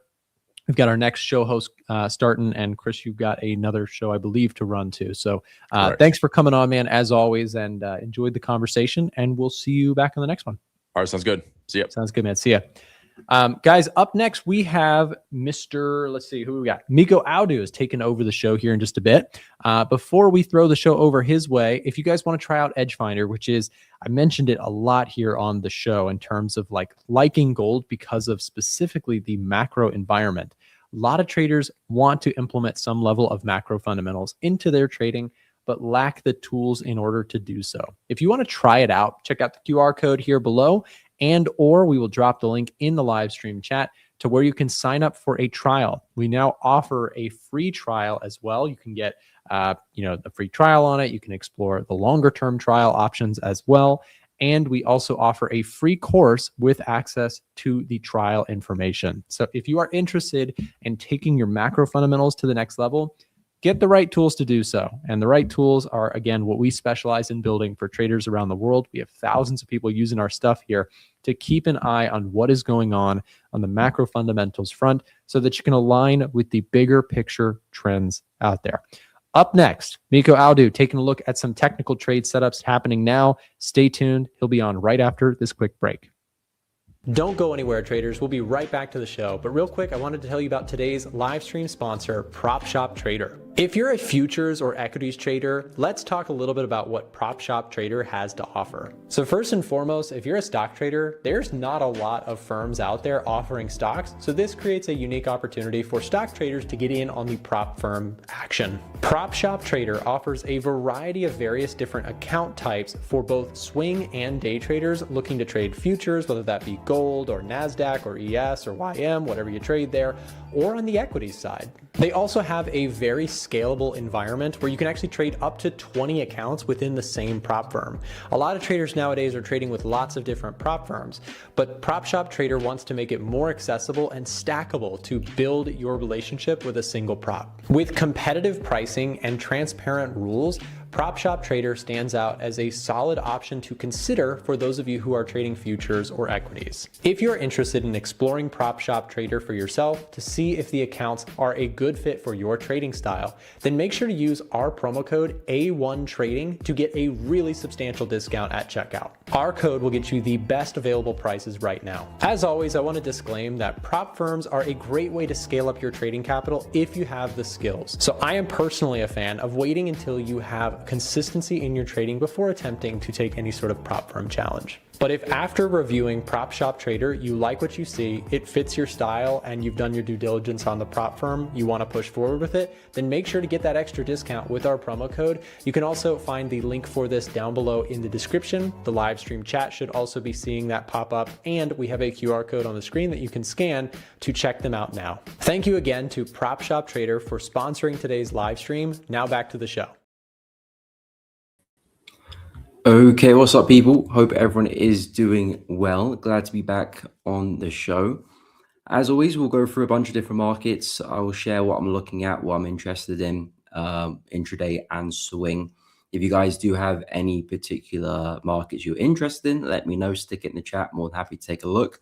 And different time frames as well. Do not be shy. But I have been traveling over the past kind of week or so. I haven't really been active in the market since the start of the month. So yeah, I've just kind of been keeping an eye on a few markets, especially from a swing perspective. Only kind of today/yesterday have I been looking at intraday price action. I had some shorts on Euro USD this morning. Well, I say this morning, actually about half an hour ago, which didn't play out. I had some shorts on the 30-minute time frame. I was short from here. Had some stops above the high, and we had a bit of news release, and that did not go my way, and price did take me out. I'm still pretty interested in downside for Euro USD. I'm not convinced with the buyers, so I am keeping a very close eye with Euro, with USD strength coming into the market. We have held support, so it was a more of aggressive trade. I was aware of that before jumping into the position because we were holding this level, especially with that wick this morning in the 4-hour. But I am expecting a bit more downside for Euro USD. Now, maybe long term, we do trend higher. I am not too sure about that, of course. I'm not really too concerned about the long term, but I'm looking at price, especially since the Fed a couple of weeks back, we had a lot of strength. Now, price is just basically coming to supply resistance to our left. And we've become very corrective. You can see you had a lot of strength, and suddenly we're seeing a mixture of candles, bearish, bullish, and just very kind of small body candles. So that momentum we had from the Fed is basically fizzled out. Now we're in a bit of a crossroad. Is this momentum going to come back in? Are we going to see that strength come back in, or is this going to start to plateau or continue to plateau and roll back over? And that's really what I'm looking for, and basically a push back into this region. So we had such a big break through that level. I'm looking to see if we can come back to retest that, and then maybe some buyers come back in, or maybe we break through. We'll find out in due course. But I am looking at some downside for Euro. So if I drop back to the 30-minute chart, because my area hasn't completely broken yet, I am still interested in the shorts. And by my area, I'm talking about this zone here. So if this can hold, and for it to hold, I'm going to need to see a lot of bearish strength coming back in, because this was a very strong candle which just closed, which potentially could take us through the zone. But if we can see some strength coming back in, I will look to see if I can jump back in. First targets back into the prior low, and then if things go very well, back down there as well. I will change the bias or reanalyze things if this strength continues, and especially if it takes out this high, then that tells me that, okay, yeah, absolutely. Yeah, bullish strength has come back into the market. I'm not going to be so convinced with the sellers anymore, because of course that's the strength that I was betting not to come back into the market. So very, very important high here, especially intraday. In terms of the swing kind of scope, I've had a couple markets, 2-3 markets, which I've been keeping a close eye on. First one, which is the Nasdaq, which is probably the top of the list. I'm just waiting to see if I can actually get an entry with this one, especially when we do get into that kind of bullish climate. We might not, because I always look for the pullback, break and retest. my background is very heavily Forex, so pullbacks, break and retests are abundant, not as much with the indices, especially when we're kind of in that really bullish environment. We can kind of just have really explosive moves. But yeah, in terms of Nasdaq, again, this is the type of opportunity I really like on the indices, when you have other major indices in the same group, like for the US indices, for example. You got the S&P, which has created new all-time highs recently. If you just take a quick look at the S&P, so new all-time highs past this point. The Dow Jones, new all-time highs recently as well. Last week, I'm pretty sure, was when we had that move. Yeah, last week, new all-time highs. The Nasdaq, on the other hand, lagging behind. So because of that, I do expect the opportunity for us to kind of catch up with the S&P and catch up with the Dow Jones. So you can see you kind of got this V-shaped price action as well, which for me is a very high probability reversal pattern. Not perfect, but when I do see it, it's definitely a pattern which I want to be looking to get involved in. So that's the V shape there. We've taken out some key structure to our left as well. So that high is gone. That high is just about gone as well. Some minor structure below. I do think we are likely now to push back to the all-time highs, which will take us to 3750 and potentially above that 31K, so on and so forth. So Nasdaq for me is the top of the list for me in terms of interest, in terms of opportunity. What I'm looking at to actually find a trade, well, I was looking to see if price can come back and retest this level. I would have liked to got that entry there, but I was actually busy on that day. I think this was last Thursday, I believe. Yeah, last Thursday I was actually busy, so I didn't get the entry. So I'm actually hoping to see if we can either come back and retest that zone, or if price can break through the high and then break and retest this zone, which is probably what I'm expecting price to do. I'm not too sure if we'll get that extra pullback there, but if price does break this zone well, retest it, I think that's a great place for a buy. And I do expect to see a lot more upside after that. And of course, my targets will be basically back at the all-time high. So Nasdaq, I'm keeping a very close eye. And the other swing opportunity I'm keeping an eye on is silver. Again, both gold and silver have been very, very bullish. Both of them have had some nice breakouts. Gold was a bit more attractive, but silver's kind of taken my fancy, because I feel like with gold, we've had a really big move and it's kind of gone not too far, but far enough where I need a pretty deep pullback for me to be interested now with gold longs again. At least on a 4-hour chart, higher time frames, daily, weekly, that's a different kind of situation. But you can see we had the breakout since that consolidation a few weeks back. Now price is actually taking out highs to our left here, so and significant highs as well. So I'm not really interested to jump back into some longs here when the market's looking a bit fatigued. We're looking a little bit tired.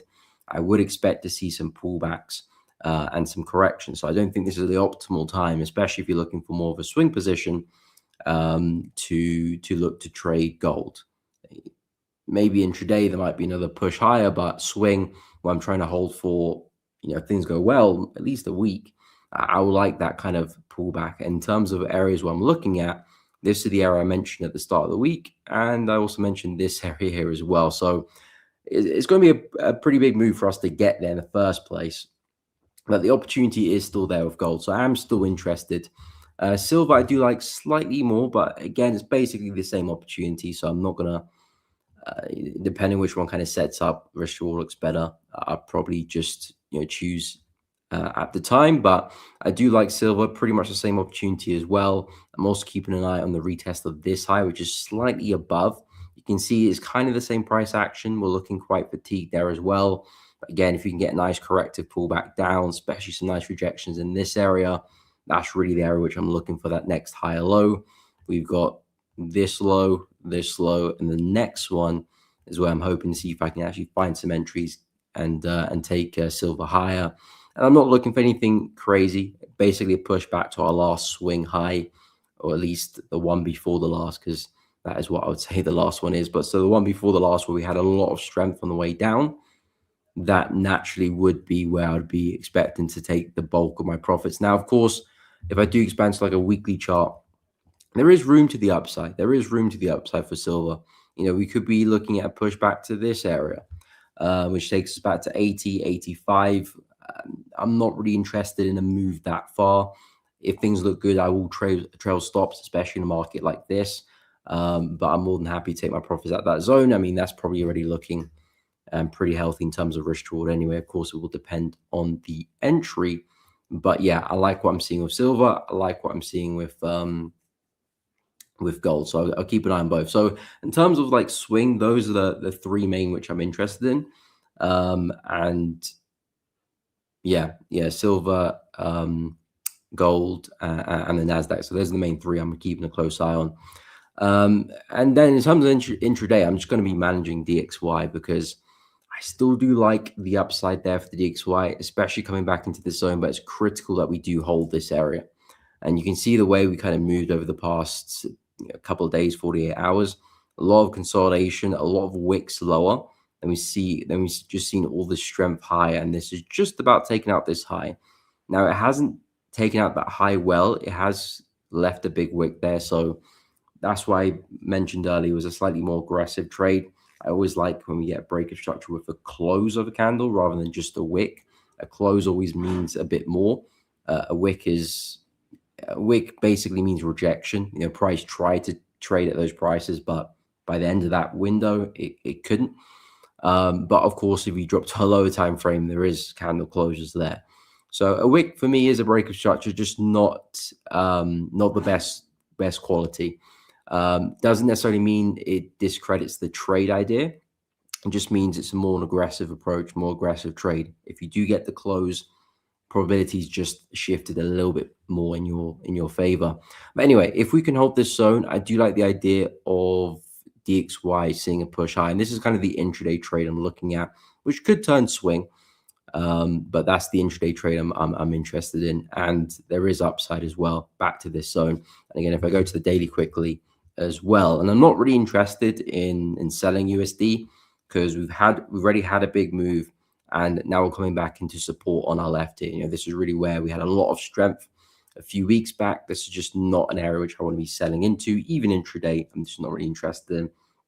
I like taking, especially in FX, I like waiting for moves that have had their fun, had their time in the sun, and they're starting to exhaust, and then taking the opposing move of that. Typically, I want to do that pro trend, but sometimes if we're really stretched, maybe near all-time highs, I will like counter trend moves as well, except the JPY, because that's more of a kind of a unique situation. But yeah, in terms of DXY, back at major support, if we can hold this, there is room for us to push higher. So that's what I'm interested in. Now, it doesn't mean I'm bullish long term, and I'm expecting price to do something like this, because we very well could push back into this zone and then come absolutely right back down. And if I look on the higher time frames, I wouldn't be surprised with that. You can see a very aggressive close a couple of weeks back. I wouldn't be surprised if we do get a bullish move, which just turns into be retracement, and then price trades a lot lower. So it's more of a trade kind of for the rest of the week, maybe early next week, and then we'll kind of judge from there. But this is the idea I'm looking at for the DXY. Let me take a look on the hourly chart, see how we're doing. So yeah, we just had that weakness come in. Now this candle here looks really scary, looks really aggressive, but hasn't done much in terms of shifting my bias. But it is important we hold this support now and see some strength coming back in. If this weakness persists, especially taking out that low, yeah, I'm just gonna avoid USD probably for the next few days and just kind of keep an eye. What I think about pound USD, sure thing, can take a look. Pound, I'm not a big fan of, to be completely honest. Out of the USD pairs, there's only 3 which I've kept an eye on this week. Again, I have been busy, but from what I have been keeping an eye on, 3 USD pairs have looked good to me: dollar CAD, Aussie dollar, and euro. Pound USD, I did have a look at this one on the weekend and just said, yeah, I'm gonna let this one be, because if we expand to the daily chart here, you can see how choppy this market is. It just doesn't really make much sense for me to be finding opportunities here unless things look really, really good. Because I actually did have some buys a couple of weeks back at this low, which played out pretty well. Now we're coming back into resistance, and we could actually see the opposing trade happen in some shorts back down again. But I'm not really liking the price action here, to be honest. So I'm being very, very careful with pound. We just had a really nice close there on the 4-hour chart. A lot of strength, but again, I wouldn't read too much into that. Reason being, we're coming back into resistance. And number two, we've already hit some major resistance to our left here. So this strength here, this big bullish candle doesn't really make me say, okay, let's buy pound USD. Number one, the market is quite fatigued. You can see how corrective we've been. You know, we had a lot of strength here. This was just after the Fed, and then we've become very corrective. So momentum is dropping. Number two, we've hit major resistance. And number three, even despite that close there, you can see prior to that, we saw a lot of selling pressure coming back in. So we're seeing evidence that sellers are happy to hold this area, and really seeing evidence that buyers are starting to fatigue as we've gone up. And because, again, if we look at the bigger picture, this is just a ranging market. I would say the probability of us seeing a push lower is actually far greater than a breakout. Not that the breakout can't happen. It's just, if you look at the theme of the market, it's just up, down, up, down, up, down. I wouldn't bet on continuation trades, trend following trades. It just doesn't make any sense to me in these type of conditions. I wouldn't want to look to continue anything until I see some big breakouts above the highs or above the lows. So until then, I will be very cautious about any trend following type opportunities. So for me, I'm only interested in shorts for pound. And if I was looking to trade this one, I'll be looking at shorts from this zone. I wouldn't look for the full home run. I'd probably say back to support here. That for me looks like a healthy trade. Essentially just betting on a push back to support. Maybe we find strength there. Maybe we push back up. But this looks like a high probability opportunity because you're not looking for too much. And as long as that resistance can hold, you're looking good. But we do have some strength, of course. So I think it is quite important we see some strength in the opposing direction. So dropping back to the hourly chart, you can see we've got some strength there. Yeah, this could very much just take us higher. Absolutely. Really, really a lot of strength. So what I would want to see is like maybe 2-3 candles, some dojis here, and then some strength coming right back down for nice bearish engulfing candle, real force. And then that would tell me that, okay, yeah, this momentum, not really interested in following that.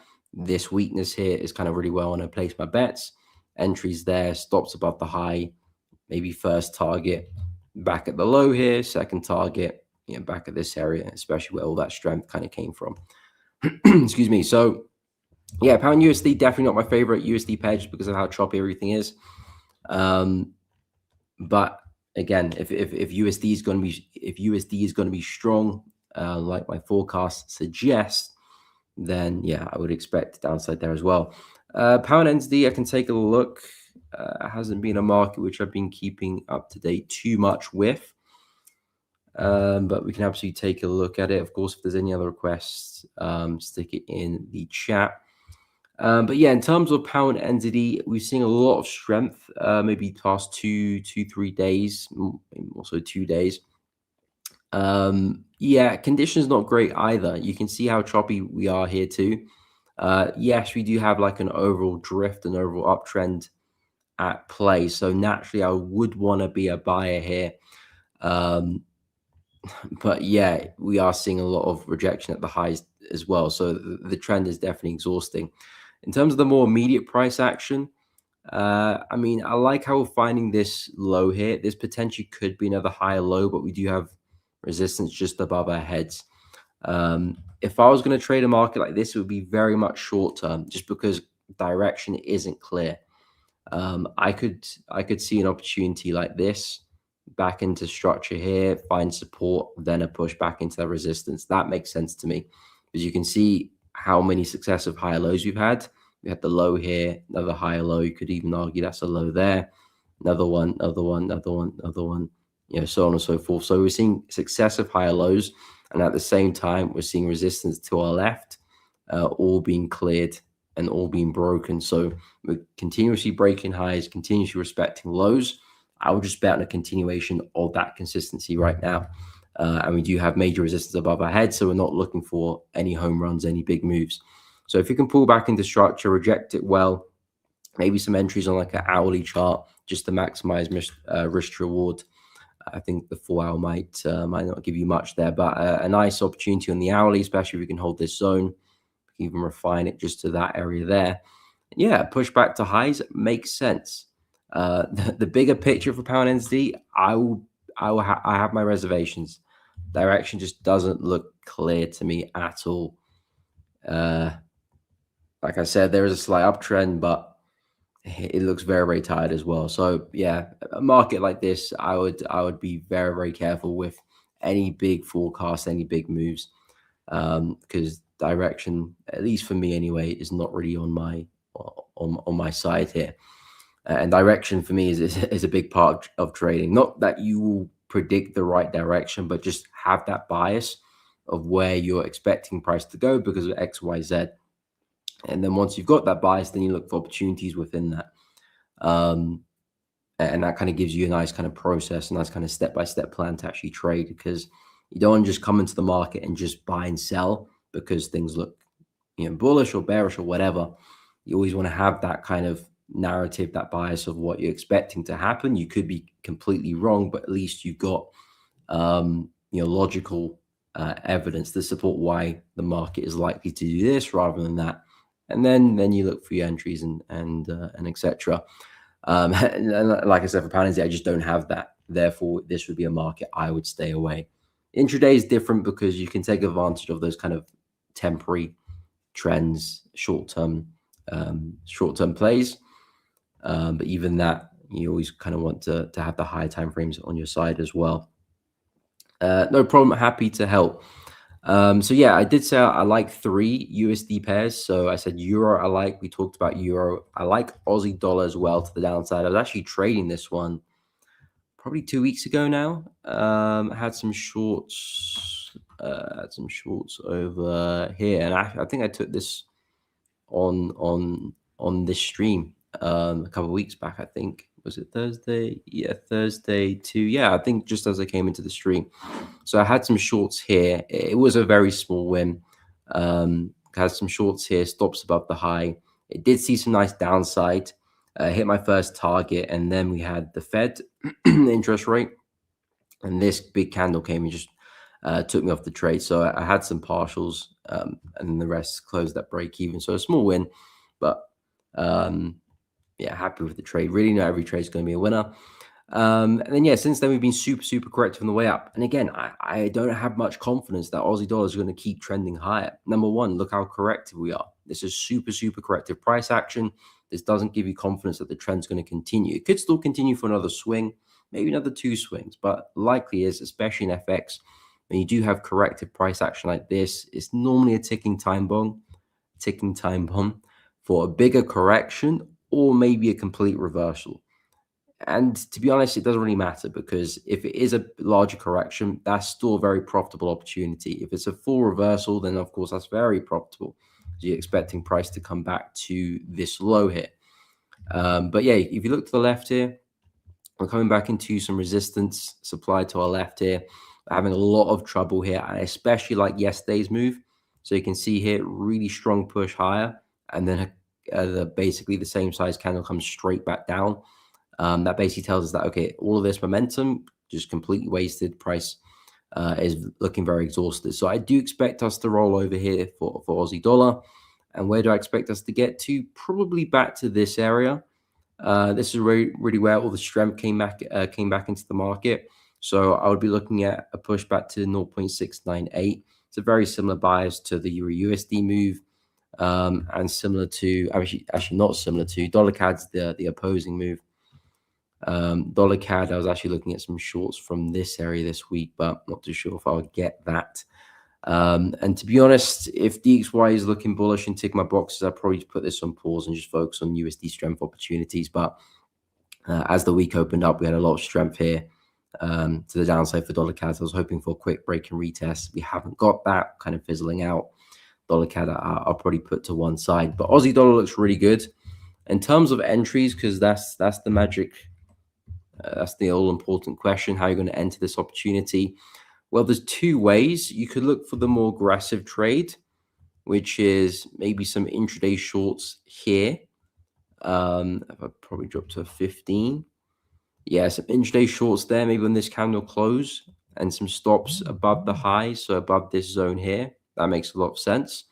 More aggressive trade. Why? Because we are still in this range, and price could push down and then push back up against you. So you want to be looking to lock in gains there. The more sensible trade, more patient trade, would be waiting for price to actually give you the break and then look for pullbacks afterwards. This is going to maximize your gains because, of course, you're entering higher, you're away from the noise. Maybe your risk reward is profitable, not profitable, larger. This will be the safer trade because you've got the break of structure. But the only thing is, you might not get the pullback, which is the kind of the other side of the coin, which is okay. If you're going to be more patient, wait for a break of this, then the pullback. You might always not get the pullback, which is the downside. But nonetheless, still a really good opportunity if it does develop. Do you always aim for a 1 to 5? No, my risk reward varies a lot. It could be a 1 to 1 potentially. I do always try and push for more than that, but if the opportunity is really good and 1 to 1 is the logical target, I will take that. If it's larger, then of course I'll take that. So that I don't have a fixed reward. It's based on the market. But yeah, guys, we have come up to the end of my segment. I do appreciate each and every one of you tuning in. I do thank A1 and the team and Nick for having me on the stream. If you guys do enjoy the content that you just saw, feel free to check out my channel. A lot more of it there. But guys, have a great end to week. Happy trading, and I'll catch you all in the next one. Take care. If you're enjoying the stream right now and would like to join us beyond just live streams, consider joining our free-to-join Telegram channel. Inside of our Telegram channel, we're sharing daily market analysis, bonus clips from the live streams and videos, giveaways to our products, prop firms, and brokerages, and much, much more. So like I said, if you're looking to stay up to date with ideas that we're looking at in markets, even if you can't make it to a live stream, consider joining our Telegram channel down below in the description of this live stream or being dropped in the live stream chat as we speak. Just click that link, it'll navigate you over to Telegram, click join, and you can come back to the stream. It's totally free to join, and if it's easier for you, you can also just use the QR code that you see on the screen right now. Now back to the live stream. Hey everyone, how you guys doing? Good to be back here. Hope you guys are having a lovely morning today. Now that PPI is behind us, let's go ahead and see what the market's been doing. Gold, really minimal reaction. Dollar is a little bit softer if you go to a 4-hour chart. Everything's pretty much the same. I will say, though, on the bond yield side of things, the 2-year yield is starting to break down further, which I love to see that. That's going to be fuel for gold. That's going to be fuel for dollar to the downside. Let's look at the 10-year. The 10-year as well is starting to break down here. So that's actually a meaningful development. So it seems like the bond market is pricing in the possibility of actual, maybe not rate hikes, but just going into neutral camp. So I like to see that. Let me look at the CME Fed Watch. So I looked at it earlier, but let's refresh the page a little bit and see where we stand on it. So it seems like we have one rate hike and then we hold from there, and that is for December 9th, 2026. So we'll see. This thing has been moving a lot, though. I will say in recent times, you did have 2 hikes priced in at one point. Then you had just like a 1 hike situation. So we'll see. I think that as the data points continue to kind of come out, perhaps the case to be made for just rate hold forever or rate hold for a long time is just going to be more probable. So we'll see that. And here's what I will say for the gold traders out there. This chart is very important. If you see, we are right now, this is where we're at as far as rates goes. So we're going to go here. This is where the Fed is at right now with interest rates. So if you continue to see that this bar, if this goes entirely blue, then that means that we are going to just hold rates exactly where we are right now. So as long as you continue to see more of that action, that's going to be good for gold. If you start to see that the blue starts to move more and more to the right, that means rate hikes are being priced in, and that's bearish for gold. Okay, so CME Fed Watch probabilities just shows you the probabilities of the rate change for that upcoming date for the Fed meeting. And it seems like right now market's anticipating just one rate hike in December. And so that's going to be good for gold. The gold story is starting to get a lot better, I would say. And actually, if we go to the Edge Finder and we just look at the top setups page, the gold has increased once again in favor of gold. So you're now going, we had a change of 4 there for gold. And so now you're getting a bullish, very bullish reading of plus 11. You're starting to see that happening along the major currencies as well. So pound dollar is getting a very bullish reading. Euro dollar is getting a very bullish reading. Silver is actually getting a very bullish reading as well. So perhaps there's some opportunity there. Me personally, I'm just going to stick with gold. But for those that are looking to get into the precious metals trade, maybe silver could be another option for you as well. It just depends on your strategy and how you would approach that. Aussie dollar getting a bullish reading as well. Dollar CAD and dollar Swiss is getting a very bearish reading. So I'm looking at that. I was talking with Nick earlier, the possibility of me kind of adding to this trade, this dollar bearish trade. And I would like to do that via dollar Swiss. That could be one option. There's really 2 options. It's euro dollar long or dollar Swiss short. I'm already in euro dollar long. And so ideally, this thing just drifts higher. What I could also see happening is you get like a breakdown into this level of support here, and then you can take it higher. If that does happen, I could get stopped at break even and re-enter again. That's possible. Dollar Swiss though, I really like this chart. It's just not really showing me the technical structure that I need for me to get into the chart. So you could also make the argument that this is happening. So let me go to a 4-hour time frame. And I'm not going to act on this today, but I'm just trying to like see this and do this live with you guys. But if I just look at this right here, resistance on dollar Swiss, you have this kind of trend line here. So like, one could say you could go short here, stops above structure. What is that? 80 pips, 90 pips above. And then your take profit would be this level of support. And then you can also even break it down to the 200-day moving average if you break down further. That could happen. But again, I don't see the DXY really moving that much for me to, entertain this trade. Like if you were to see like some breakdowns in DXY, I would rather sell lower and then buy it back even lower rather than like just chase right now, right? Like I want to see that technical breakdown with DXY first before I go ahead and do that. But again, this is one option that I'm actually looking at. So we'll see how that comes about. But for now, I'm just going to hold on to my euro dollar long position, and that's how I'm going to continue to play the FX trade. But for now, what I'm staying with right now is gold, right? So gold is one trade that I'm in. And I wish I had more for you guys, but I really don't. Like that's kind of like the thing right now, right? That's the shiny object, gold, right? Pun intended. So I'm just going to stick with that, right? So we are getting close to that this level of support, or we are already in that level of support. So if this level does break out, then I will go ahead and get stopped out here. Hopefully we get some bigger pullbacks to where I can go ahead and just re-enter the trade long once again and continue riding it higher. But this has been a really good leg.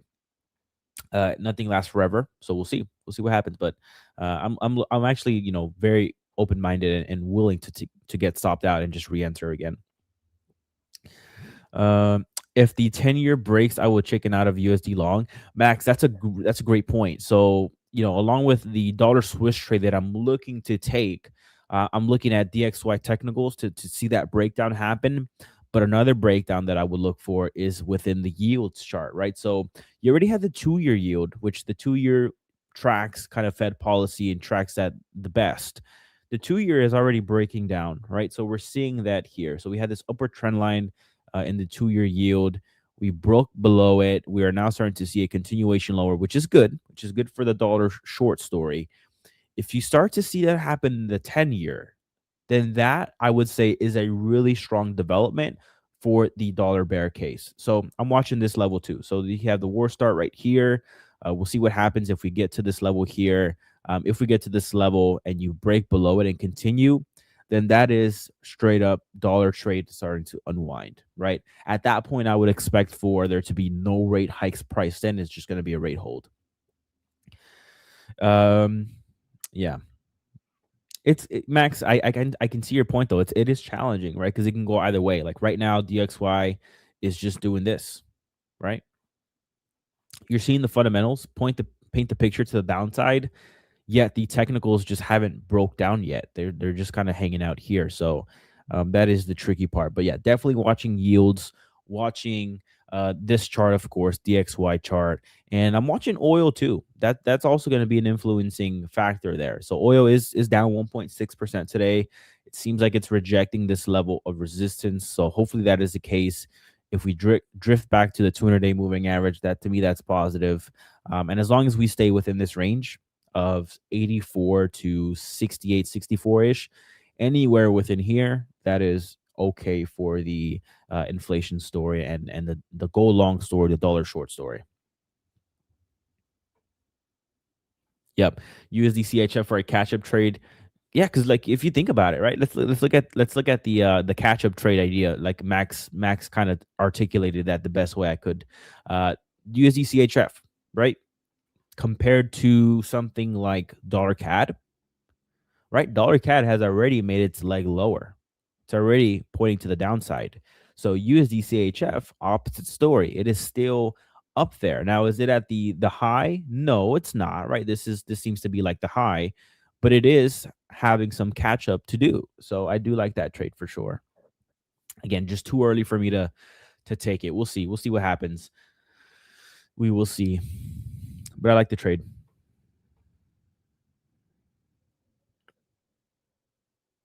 The 30-year for long term. The 30-year is also really good for measuring risk premium.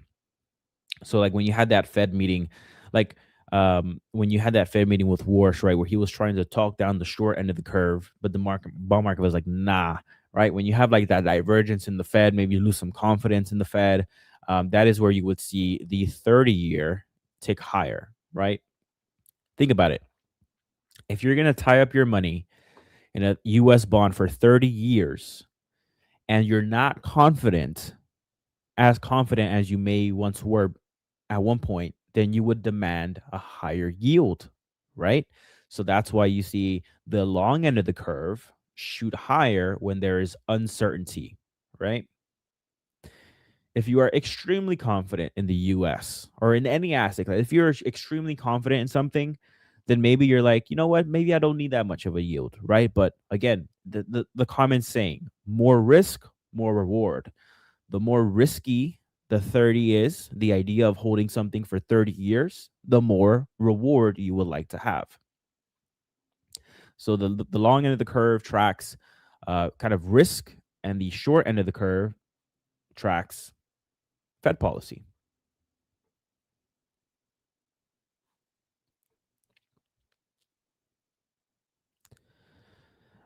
Yes. 2-year yield is like your short term, your weekly driver for sure. I have a look at pound Kiwi. Edgefinder is very bullish, and there's some good long opportunities. Let's look at that. So pound Kiwi is getting a very bullish reading. Let's look at this. Pound Kiwi. You are seeing a breakout. This looks good. I do like the idea of going long pound versus the Kiwi, or even a long stretch of time as well. I do like that idea. I don't know, man. I might take this very boring. I might do something like what? Well, first let me say this before I even go into that. Let me look at the swaps for pound Kiwi. Let's go to carry trade scanner. Pound Kiwi. Okay, buy direction. You're getting positive swaps on the buy side. What I may do with this, and similar with other minor currency pairs, is I might just take a very, very boring approach. So I like the Kiwi basket. I like, not the Kiwi basket, I'm sorry. I like the pound basket. It's very strong. The entire pound basket is getting bullish readings on the Edge Finder. So what I may look to do, because you have that positive swap in the buy side, because the pullbacks are not presenting themselves, I may take this super, super boring to where I just take a position here, super small, then another buy side position here, super small, another one here. And then like, if I get tagged into it, great. If not, also great. I'm getting positive swaps, but it is just such a small position. But then that raises the question, well, is it even worth deploying capital into that? Maybe, maybe not. But pound Kiwi looks kind of good. Pound Aussie. See, like pound Aussie, like technically speaking, I don't know, man. You're kind of like in the middle here. You need to break out of this level of resistance and the 200-day moving average. So if I take a boring enough approach, then I could take, I could absorb some position sizing here, and hopefully one day we break out of this, and it makes a lot of sense in the long term. But let me look at the swaps on pound Aussie. Yeah, so I just may take a boring approach. It may not be something that you guys would like to see commentary on. See, like pound Aussie, I'll have negative swaps if I take this to the buy side. So I don't know, just tricky. Again, it's we've been saying this, but just there's better opportunity out there. Metals is gonna be it. Hey Marco, how you doing, man?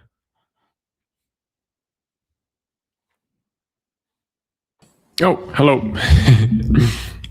I'm looking to buy Dell, so I'm kind of I was busy in the background calculating the lot size, but I'm gonna wait for the next 15 minutes and see what happens on that.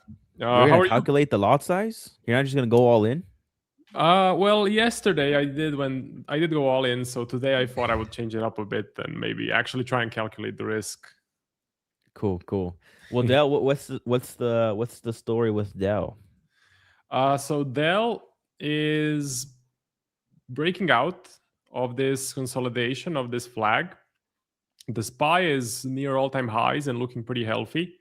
So I want to buy this breakout with a tight stop loss at the open or the yesterday close, basically. And kind of the game plan is to wait for the first half hour of the open for things to settle down a bit, because in the first half hour it's super volatile. You can get pinged out very easily, and this looks like a kind of a big red candle for now. So if it hits the stop loss before I actually go in, then it negates the trade. So Dell looks fine because it's breaking out, but the negative is that every single trader on Twitter is looking at the same thing as me, which I kind of don't like. That basically means you can get chopped out very easily because the market tends to stop everyone out and then it actually goes. Or you can have a GameStop situation where you have enough volume on one side from the retail crowd. Maybe we all hop in there together, Marco. Maybe we start this campaign where you have a GameStop situation on Dell. Well, if you guys want to help me out, definitely go ahead and buy. I'll let you know when I buy so that you can buy after me, right? So that I can exit on the uptrend. I'm gonna be your exit liquidity. Well, I'm happy that you're seeing other opportunities aside from just like FX and gold, because really, Marco, I really have nothing. I wish I had more. Gold long. Dollar short, right? Yeah, please do gold. Please, can gold? Can you analyze gold? Let me analyze gold for the 500th time. I asked myself the question, like, given the environment and maybe the chat, if you guys want to give me your honest input, like, please give me your honest input here. Do you guys get tired of me just talking about kind of the same, because there's really nothing else really, Marco, like stocks are at all-time highs, currencies are just boring. Like, do you guys care that I kind of go around gold multiple times? Like, I try my best to kind of pick out things like something's happening in the bottom market, like right now the 2 years breaking down and Fed probabilities and stuff like that. But really, there's really not much I can really do outside of that. Do you guys get frustrated, chat, with me, talking about gold constantly, or is it enough? I also try to, like, I talk about my burping dilemma to try to diversify the conversation a bit, but you guys let me know. Yeah, it's a bit of a slower week, but like we could talk about other different trading related stuff. We talked about prop firms this week, which was pretty beneficial. We found out that you survived the FTMO transition and you're not affected, so that's great to know. We can talk about psychology. We can talk about multiple things, but the PPI was today, and it came in actually a bit lower than I thought. The market reaction is super muted, so the dollar ain't doing much on the news, but the PPI came in lower, and the PPI is kind of a precursor to the CPI. So if the PPI comes in lower, you would expect for the CPI to, on the next print, be a bit lower as well, because the producers, they transfer inflation usually to the consumer. So the consumer always gets screwed, basically. So yeah, we did have that softer print there on PPI, and Fed probabilities are now showing for. I'm not even going to count the last one because it's so. Oh, no, never mind. It just changed on me in favor of what I was going to say. So Fed probabilities is just pricing in one hike in December, and that is it, Marco. So our case of just one neutral hold for a good while is becoming more true as the day progress. I joked about this earlier, but the yields are actually breaking down here, which is giving us more fuel here. So the 2 years down 1.4. So that's a meaningful change there. 10 years also breaking down, but you're not seeing that translated into what should happen, which is dollar softer, right? Dollar's kind of just muted, like you mentioned, and gold is also just kind of muted there. So I don't know if there's a catch-up trade to be made on that front, but this is only one session, so we need to see if the breakdown continues, and if it does continue, then I would imagine that Fed probability starts to shift on CME, and then you probably do start to see that breakdown happen in DXY and all that stuff. Yeah. Maybe in the upcoming few weeks, we do see that yields down today quite a lot. Big shocker. I didn't catch that. Is it the short end or the long end as well? The short end is the one that's doing most of the work here.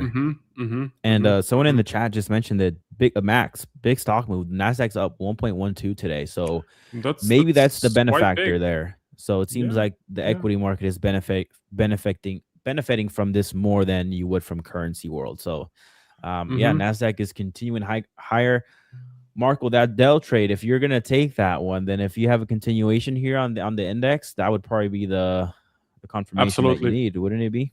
Yeah, exactly. So what you're watching for Dell, because it's a technology company or a software company or whatever the hell it is, the Nasdaq, if it's breaking out, it's gonna bring Dell with it, because most stocks, like 70% of stocks, move they move with the index. The 30% may move because they had earnings, breaking news, or something else, but 70% of them move with the index. It's just a question of like what's the what is the extra volatility that you get within an individual stock compared to just buying the Qs.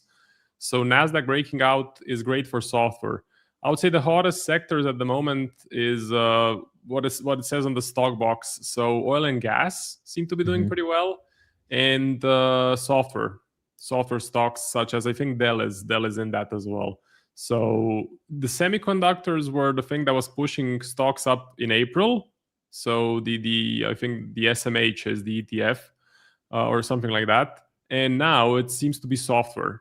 There's with each small bull market, you need to identify which sector is the main leader, because there's always going to be one sector that's going to outperform everything else and basically bring the S&P to the upside mostly on its own. And then what you try and do, you catch the best performers in the sector. So right now, if you can catch some oil and gas companies or some software companies, that seems to be the best way to go. That's what I'm trying to do, at least. It seems like a good way to approach it, Marco. It seems like Nasdaq could be having what could be a catch-up trade to the S&P. If this continues for a couple of days, it seems like that could be a really strong play. Yeah, because the SPY is at all-time highs, and the QQQs are jealous of that. So probably they want to go up as well. They want to hit all-time highs, and I'm all for it. I talked with Nick about being like versatile. By the way, did we do gold yet? Did we? I'm just kidding. Many times. many times. Anyway, so like for the people that are only trading one thing, gold or silver or euro dollar or any specific asset, there's going to be a time when that asset is not going to be moving for months, maybe even a decade. Like gold had a period of 2 decades where it just went down or flat. It was from the 80s to the 2000s. So if you can be versatile and trade what is active at the moment, well, first you're going to satisfy the need of always being active in the markets, because you'll always have something to monitor and let's say trade with, even with small risk. And second, your equity curve should look much better, much more stable if you can focus on what is moving at the moment. That's where the edge is, because what we are trading at the end of the day is human psychology. Like, we're trading the mistakes of other people. So if there's a lot of volatility, a lot of market participants right now in stocks, that means a lot of mistakes will be made as well. So we can exploit that and make percentage. But with gold, where there's very few participants at the moment, the volatility is pretty low. Okay, so now it broke out, but let's say 2 weeks ago, there was very little opportunity with the low volatility. So that's the name of the game. Like, watch for inefficiencies and go where the money is. You know, one kind of bad example or a good example of kind of sticking with one asset class and marrying onto it and how it could really negatively affect you is like crypto, right? Like the crypto crowd is a very united, very stubborn crowd. Like, it's crypto or nothing. And so when you get that kind of behavior, kind of mind frame or framework there, you can get stuck in something like crypto, where you're having this just crypto annihilation happening across the board, where everything is red. You know, they kind of want to stick with it, right? They kind of want to marry the idea that it's going to be this one home run thing eventually one day. And that's bad, right? You want to be able to diversify, except that maybe what you thought was important is no longer important, and being able to flip flop around into what's the new theme. So this is a really good chart example of like what not to do. Okay, like, don't just marry one single asset class and stick with it forever. Like, you definitely want to be open-minded and diversify as much as you can. Yeah, and like, what do you think about this? So I would say before the next bull market starts, we need to wash away all of the trash, essentially Michael Saylor and MicroStrategy. So right now they're surviving. Looks like 63K is still an okay price for them to just move money out of one thing into a different thing, pay the dividends, pay this, pay that, dilute the shareholders. But I would say 50K, 40K, that's where they start running into an issue of possibly bankruptcy or just taking a big hit to their stock price.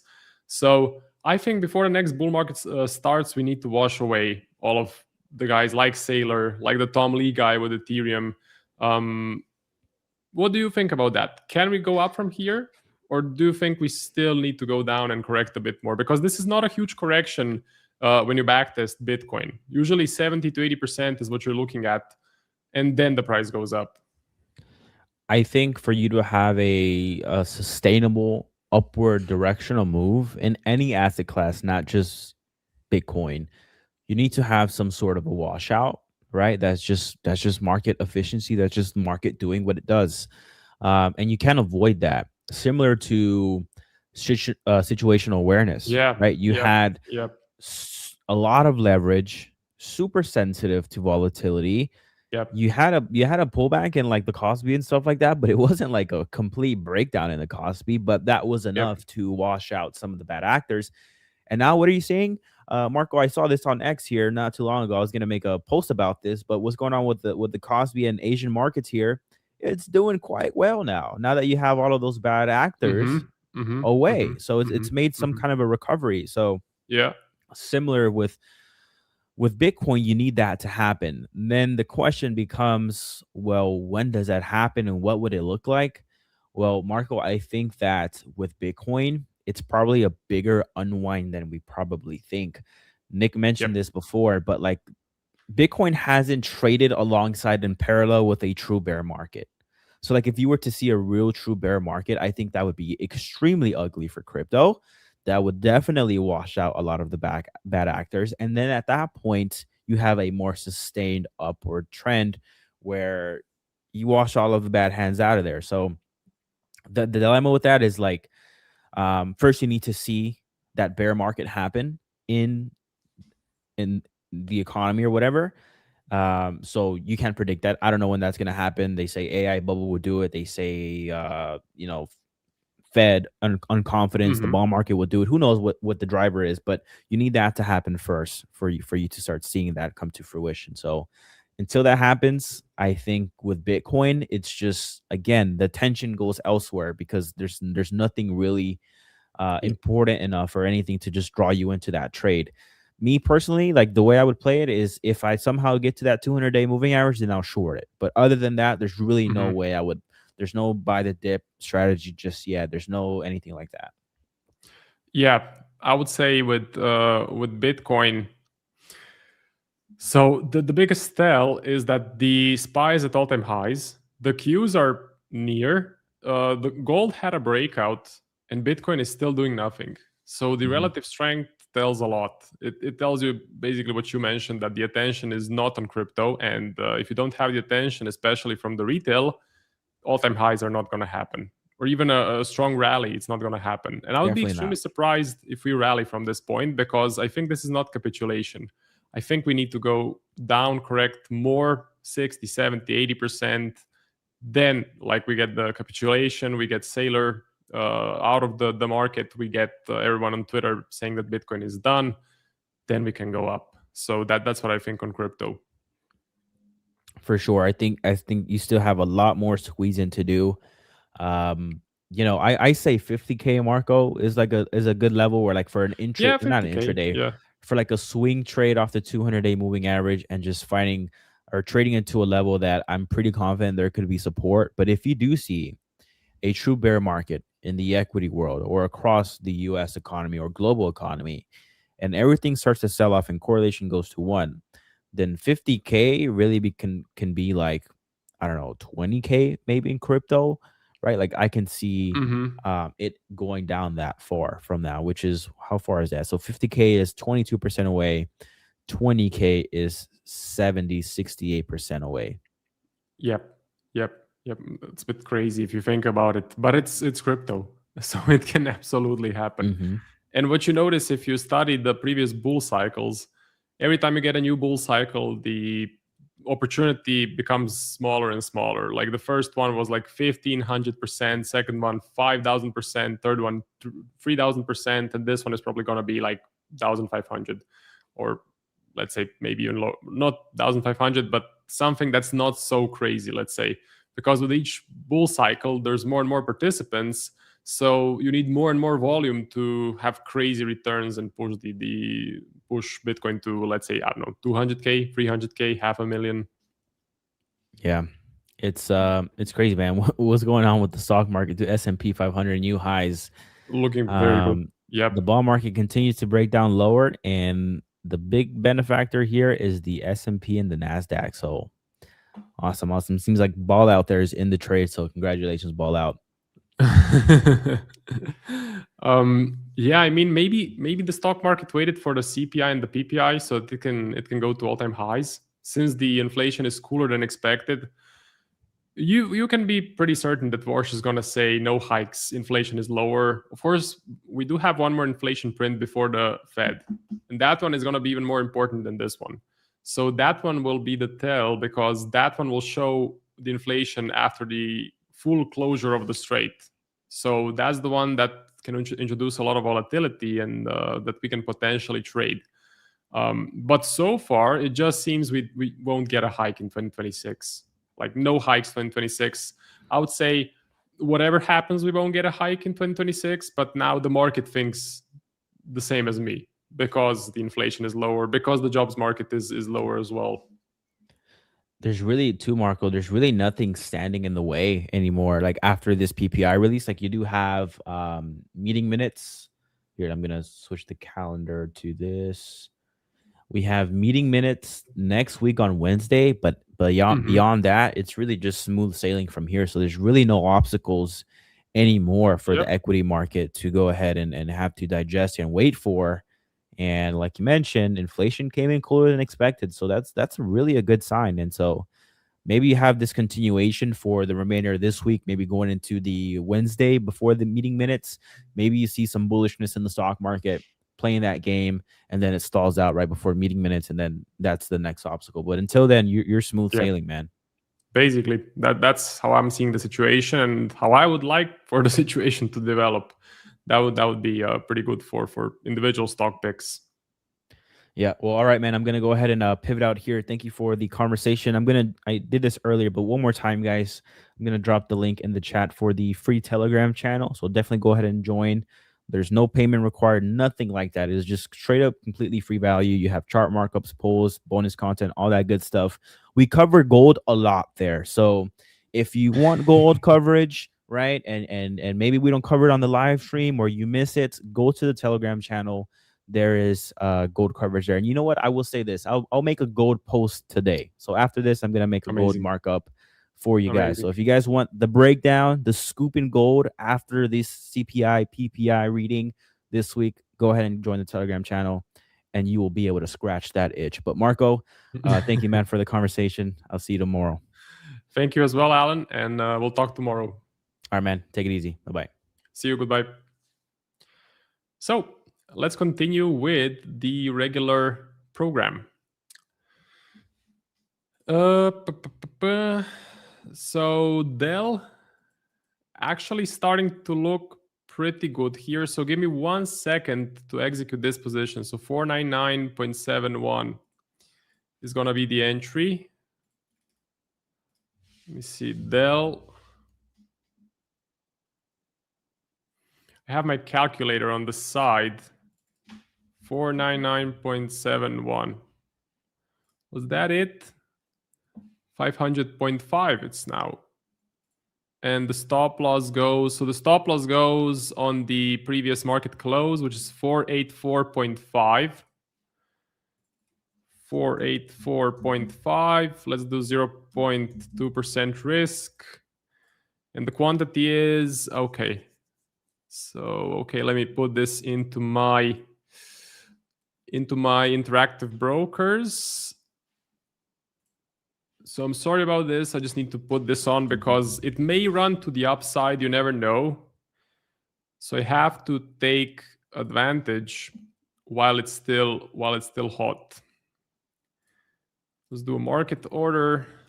Let's go with the quantity. Good till canceled. Stop loss. Good till canceled. Stop loss goes on 484.5. Whoop. 484.5. Submit. And okay. So order filled. And now I'm in. We will see what happens with this position. At the moment, I'm basically focusing on individual stocks because that's where I can see most of the edge is located. So I'm in RHI, which almost hit the stop loss, but has now recovered to break even. VLO, which is in profit. CoreWeave, which is looking pretty good. So essentially, I'm implementing two entry strategies. First strategy, I can break down the whole process. I think it may be interesting to some of you. So I'm only trading stocks when the SPY is in a clear uptrend. Order filled, yeah, order filled. That's like the best possible sound. Anyway, if the SPY is in an uptrend, if it's above the 50, the 20, and the 10 EMA, and if it's at all-time highs, that's a good market condition. So if we zoom out a bit, these are the market conditions where stock picking works. This,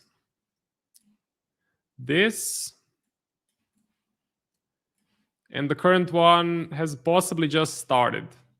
This is no bueno, and this is horrible as well. So just super bearish, and this, I would say this is easier because the price is below all of the EMAs, so you just do nothing or you buy the dip.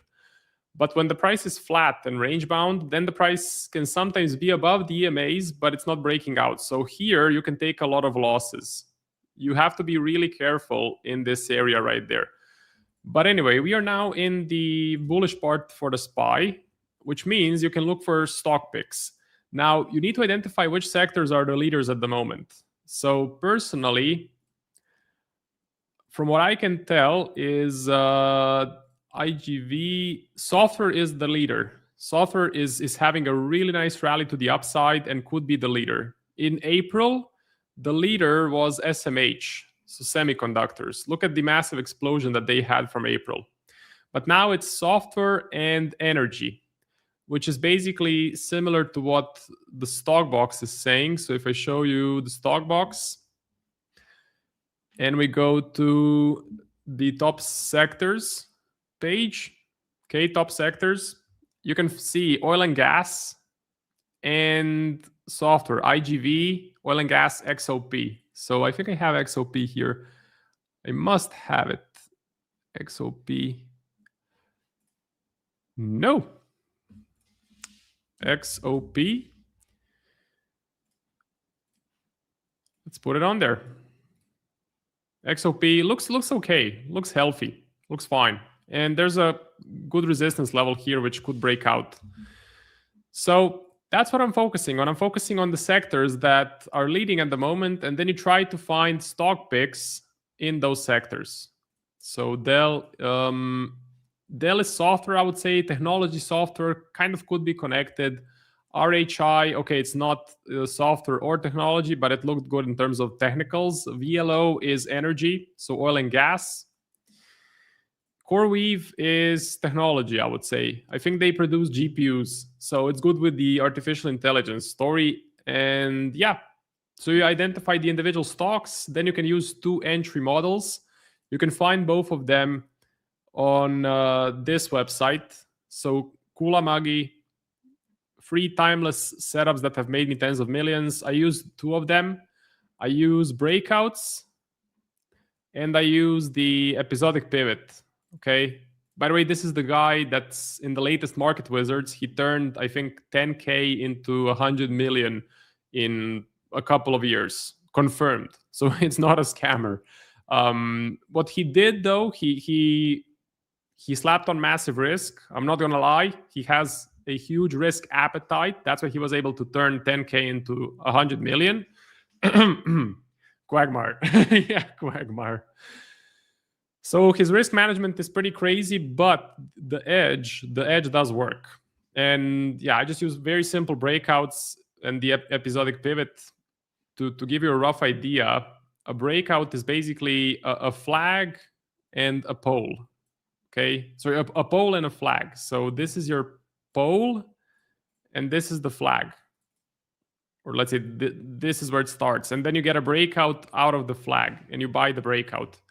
The episodic pivot, the strategy here is you need to have a gap up of at least 10 to 15%. The fundamental reason for the gap needs to make sense. In this case, for CoreWeave, the reason for the gap up is that their GPUs are now going to last 9 years minimum, not 6.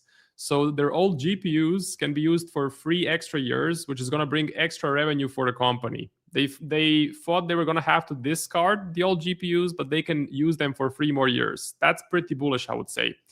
So that's an episodic pivot. And you use a trailing stop loss to get out. The management is basically you wait for the price to close below the 10 EMA if it goes to the upside. So you wait for the price to I can show you actually Best Buy, BBY. So I bought here. I got out prematurely because I didn't follow the rules, but the exit would be here. Okay, or GH. I can show you GH Global or Guardian Health. This is it. So you basically buy the breakout. Now this is like textbook. You have a pole, you have a flag, you buy the breakout, and then you trail it and you exit when the price closes below the 10 EMA. Now here it didn't really close here. Sorry, here it closed. Yeah. On the 16th of July, it closed below the 10 EMA. So that's your exit right there. By the way, if you do want to get the stock box, and I use the stock box heavily to find the top sectors and to find the top stocks as well, because it always helps if you have the stock box reading to go in favor of your trading. So link to the stock box is in the description, and you can use the code Marco to get 15% off. That's for the Edge Finder and for the stock box. Works on both. So that's trading basically. You try and identify what is moving right now. What is the best thing to trade at the moment? Is it the dollar? Is it Aussie dollar? Not really. Is it gold? Yes, but on pullbacks. Is it crypto? No, absolutely not. Is it oil? No, because there's too much uncertainty around the Middle East. Is it bonds? Maybe. Is it stocks? Absolutely.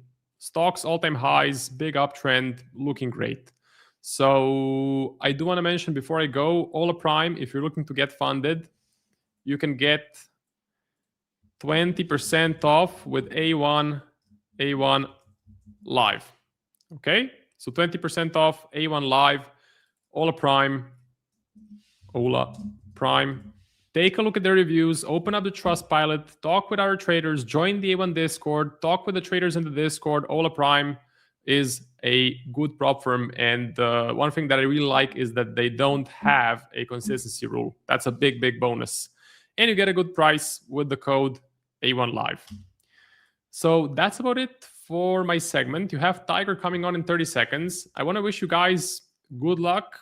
Well, I'm going to see you tomorrow again. I'll be doing 2 segments. So I'm going to wish you good luck tomorrow and to have fun over the weekend. But for now, have a great rest of the day. And I'll see you in like, what is it? Maybe 20 hours, something like that. Yeah.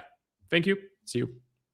Don't go anywhere, traders. The show will be right back with our next show host. But before we get back to the show, I wanted to mention today's live stream sponsor, Ola Prime. Ola Prime is one of the fastest growing prop firms that I've seen in the space, and they offer a super wide range of different account types. Whether you trade Forex or futures, whether you're a swing trader or you're a day trader, they have multiple different account types, and they have some of the most competitive pricing that I've seen in the industry. And check out this publication from Deloitte, who did an audit during a select period of time on Ola Prime and its payout legitimacy. One of the big things that Ola Prime is well known for is their very fast payouts. They have this posted up all over their website as one of their main reasons that traders like them. From what we've seen, they also have a very strong reputation overall within the trading space, and they are a proud sponsor of our everyday trading stream here. And for a limited time, if you use our promo code that you can see on the screen right now, A1 Trading, you can get 20% off any of their accounts. And using our discount code lowers the barrier to entry, meaning that your challenge costs you less and gets you that much closer to potentially getting a payout someday. Of course, to throw my 2 cents in there, I'm a big fan of not trying to get funded until you feel you are actually ready to do so.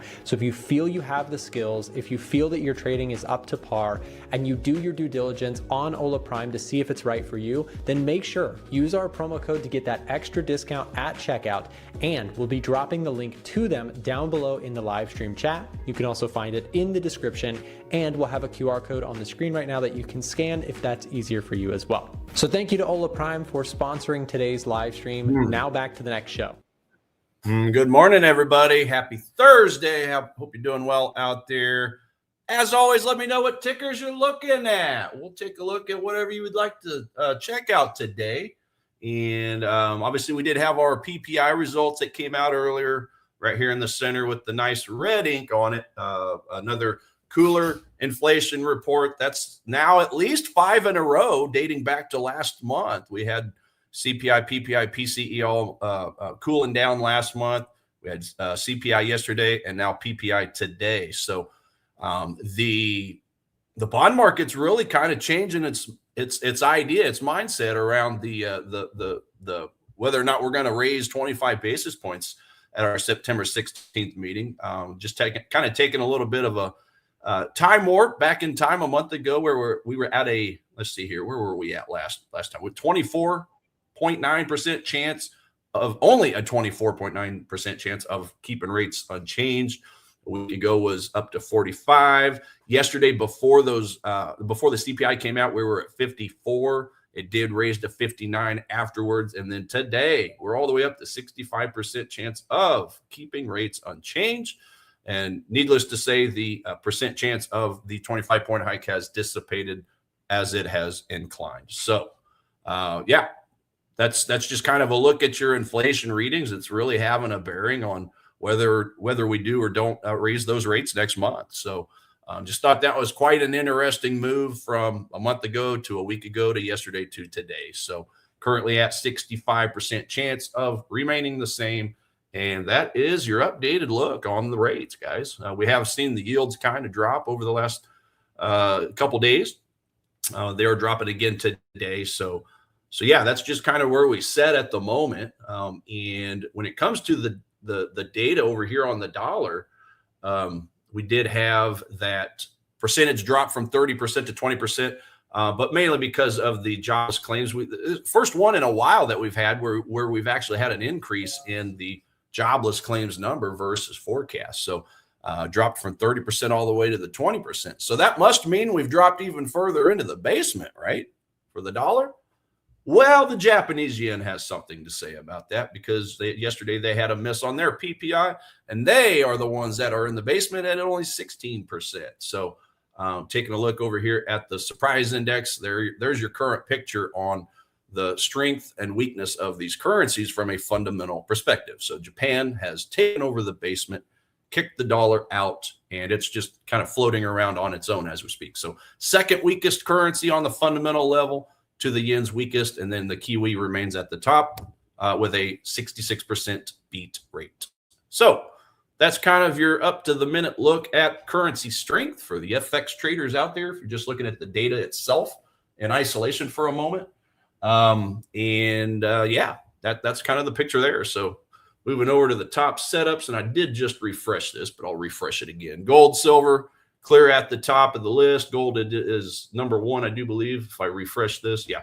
Gold tied with pound dollar and pound yen. Silver is fourth at a +9. So, yeah, guys, let me know your thoughts on some of these. If you have any pending orders or you're looking to buy or wait on retracements or anything of that nature. In the basement, we still do have dollar Swiss, but it's still just a little bit too sideways for me. In fact, I think the daily moving average is slightly pushing up. Well, that's not something I want to see if I'm trying to short it. I need to start seeing some breaks of structures on the downside before I start getting any interest in shorting. And then you add the sentiment, technicals, and everything else in. Dollar is at a -7, all on its own. Currently the weakest currency. So, yeah, let's take a look at some of these. Let me see what you guys got posted up here. Deleted. Silver from crude oil falling seems illogical. Yeah, Sauce. There's a lot of things that seem illogical right now. Some pairs that are some assets or markets that typically move in concert with each other are not doing so much of that. Some that typically kind of inverse each other are not doing that. So the market's all over the place right now. The geopolitical situation, I think, just kind of has everything in a tizzy. Plus the uncertainty now as to whether or not we're going to hike rates like we thought we were a month ago. To where now it looks like we're losing more and more chance every day, especially with every inflation reading that comes out to raise rates. It's looking more and more like we might keep rates the same. So, but hey, between now and September 16th, again, we've got PCE at the end of the month to see what the Fed's favorite gauge of inflation is going to show us. Oftentimes the CPI, PPI that we get at the start of the month, like we have, or I should say more the second week of the month, I guess that would be a little more accurate. A lot of times, but not always, that's kind of a prelude to the CPE. And then we also have CPI, PPI early September, just before that reading. So we still have 3 inflation readings to go before that final decision is made. And a lot can change on this, guys. Talk about the Fed Watch tool. So, yeah, we'll just continue to kind of monitor that. But yeah, there's no denying the chance of that rate hike has dramatically declined since last month. So, yeah, as far as gold and silver, since you are asking about that, though, yeah, we're still currently in those overhead resistance points, guys, with gold right here, especially. I mean, we've got that daily 4-hour confluence. We've got now 3 daily candles with wicks. So those are rejection wicks, guys. That's not to say it's immediately going to necessarily completely drop and bottom fall out of it, but that's a pretty good prelude or, pretty good sign. The wicks at the top are much, much larger than the ones on the bottom. So I still need a discount on this thing, or I just need it to blow through and give me a new high for a potential retracement. So nothing has really changed for me. It's basically where it was at yesterday. But again, those wicks are a pretty good preview of what could potentially happen. So I'm waiting still on that 41.67 level, that 2-hour demand zone all the way down here, that had the better look on volume than this one up here. Remember, this had the weaker volume, and I just didn't care for it. So yeah, nothing's really changed. I kind of drew this up for you guys yesterday, but just kind of waiting on this little strategy to happen. Decline, bounce, break a structure to the upside, retrace to the source of that power, and look for a buy at that point. Not financial advice, as always. Just like my little watermark says at the top there. I stole it from Nick. Okay, this is just my 12.5 years of study of charts and supply and demand, and my relatively newer sense of the fundamentals and sentiment, I would say, over the last few years, okay, that I've really started getting deeper into that. So yeah, no play, sitting on my hands on gold. Same is true for silver, as we are bouncing into the same or equivalent set of overhead supply zones. That was let's go to the daily on that. Wanted to see what the wick status looks like. Yeah, we're still getting some pretty good rejection wicks on it as well, especially yesterday's candle. We did close below the 50% of the range of the daily candle. So gold is still clearly my favorite as it sits right now.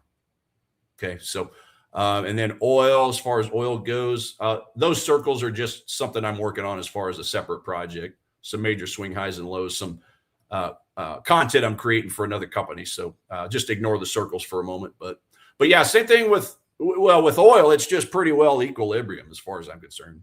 You got your swing low, your swing high, your major ones, and we're just floating right out in the middle of it as we speak. And the one thing with oil, if we're just keep looking at the technicals for a moment, because we don't really have a strong enough fundamental sentiment picture, in my opinion, to be shorting. I mean, it's neutral according to the top setups on the edge finder over here. I think it is very slightly bearish if you just kind of, crossing hairs, -1, -2, something like that. But I mean, it's one of those things where if you held a gun to my head and said, Tiger, you have to get into a trade right now, it would probably be a sell, just because at least we have the technical picture to kind of agree with that somewhat. We have our high point. We have a lower high. We have another lower high. We have a low, and then we have a lower low. So at least we're within the parameters of the high-low structure, right? And clearly you can see it looks like it is trying to roll back over up here. Now, I got to be honest, I didn't really see anything great in this particular area where it's given us our wick as far as supply. That candle is just a little too high for my taste to be drawing this up for a supply like this. Okay. Just mainly because, well, I like it on my last candle up before the decline. I really like to see the candle at least the same height, but in this case, we had a Friday gap and closed pretty hard at the top, and then we had our Sunday gap down. This, or I should say, Monday gap just a week ago, a week and a half ago. So I just don't like the way this picture looks. It's kind of hard to really explain, but yeah, I just don't really like it. I mean, technically, this is a red candle. Technically, you could say this is a red candle because it does have a gap. And you know what? I guess the picture looks better now that I think about it. Because here's the deal. That's basically a red candle. Anytime you guys see a gap, like in this case, it's a gap down. Well, just pretend that gap is a big red candle. That's just really the kind of the way to read it. Now, the candle was a green candle down here, but that's not taken into account the gap. So I guess if you look at it that way, we could look at this on this 4-hour chart as a 4-hour supply. So that would make sense. I just didn't really dig that deep and find that out. But now that I see that, it's actually bouncing perfect. So there you go. Yeah. So there's your 4-hour bounce. And then not to mention the daily, if we just kind of, again, bring this over here like this to the bottom of this red candle and then the decline. So yeah, that makes a little more sense. Yeah, again, if you held a gun to my head, I have to short or buy, I'd be shorting right now. But I just don't have a good enough fundamental reason to do so. Not when it comes to the data, because if we go to my neutral items over here, okay, it's a -3. So it's getting negative data. But again, when we look at that higher time frame curve, it's just basically in the middle. And according to the edge finder, there's no help whatsoever on the sentiment nor the technical data. It's just kind of canceling everything out. So that's gold, that's silver, that's oil. Pound dollar, pound yen. Those are the yen pairs I'm still a little cautious on just because of the gigantic moves that we had last week when the U.S. did announce they were going to help intervene with the yen. Okay. Help out the Bank of Japan a little bit. We got all kinds of movements. Dollar yen. I showed you guys, I think, a chart last week where we dropped 484 pips within a 45-minute time frame. Just a ridiculous amount. And then over that next 24 hours, we had 100 pip jumps, 200 pip jumps, 150, 250. It was just ridiculous. So it is kind of starting to thin out a little bit, or I should say kind of settle down a little bit. If we go to the dollar yen over here, just as an example, let's go to a 1-hour chart. I mean, it is starting to kind of base out a little bit of indecision because of all this nonsense that we had back over here. But dollar yen still pretty well neutral. I did identify this 1-hour supply up here if I'm only looking at technicals, but at that point, it's about a 3% hike from these swing lows. So I don't know. I'm staying away from dollar yen. It's too squirrely for my taste right now. Same thing with pound yen. It is at the top of the bullish list with the gold and pound dollar, but it's just kind of all over the place. And I'm just going to ignore it, guys. It's just a little too squirrely. I want the average true range on these things to kind of calm down a little bit. Before that notice came out, pound yen was averaging about roughly 115 pips in this area. Well, now currently we're at 140. What is it? 150 pips. It was all the way up at 170 pips a couple days ago. So when this average true range starts to balance out and come down, a little more closer to where we were at June, July, same thing with dollar yen. Well, then I'll be a little more interested, but average true range is really going to help me to get in, help me to know when I can start looking for some buys or sells on this stuff. Dollar yen was around 70, 75 pips on average, and it's currently at 115 pips. So you see what I'm saying? Like, to get into a trade like that, for me, I would have to cut my risk in half because the volatility is still basically double. Right?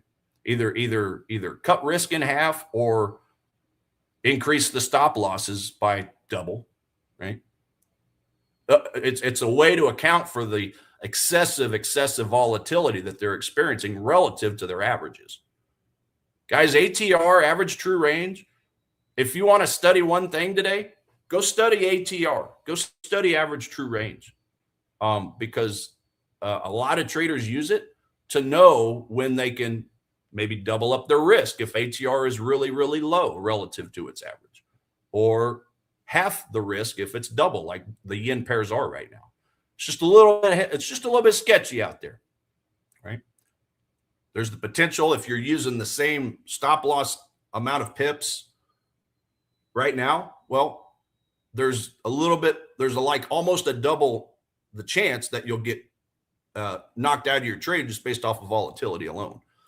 So a lot of really good traders will say that. I've heard a lot of really good traders say that as well. Some mentors of mine. ATR will help you to understand when you should be a little more careful, or when you're experienced, when you can be a little more aggressive with your risk.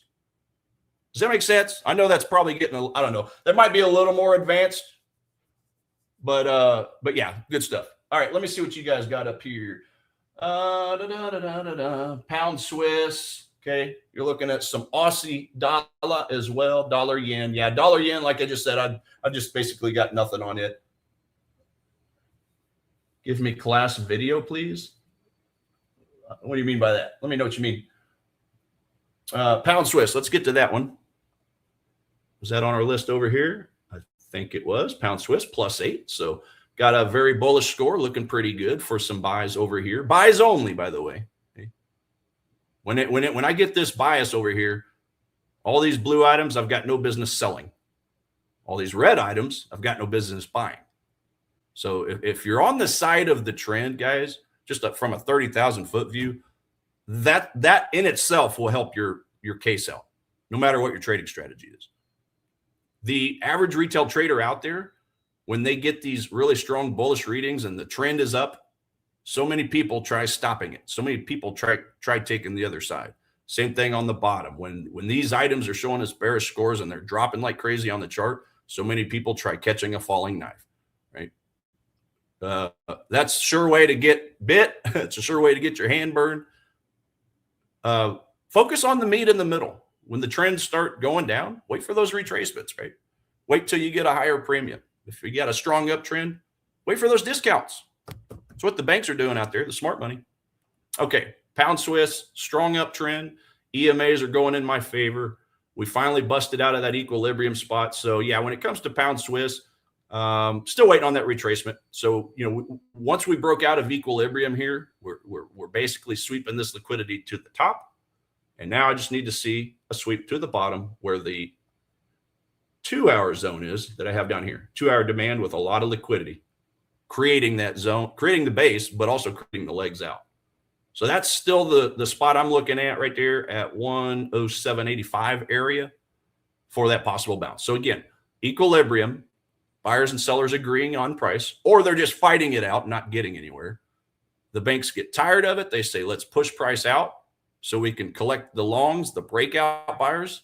Their stop losses are going to be down somewhere in this area. And then they can sweep that, collect the liquidity on the downside, run into the demand zone, the orders, the unfilled orders, and then take the long the other way. So that's the play that I'm going to maintain on pound Swiss until something changes, right?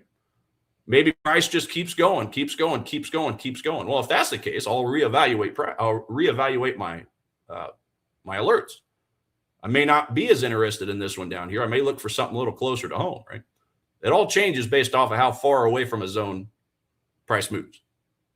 So this is my perfect scenario is, hey, let's get that drop right away. Then I'll be interested in the buy. Okay. So that's pound Swiss for you. I think you asked about Aussie dollar. Yeah, let's go look at the majors for you guys. So Aussie dollar, unlike some of these other dollar quote pairs, has actually broken and closed above the overhead supply. I was keeping an eye on this daily 4-hour. We also just barely went through that swing high right there.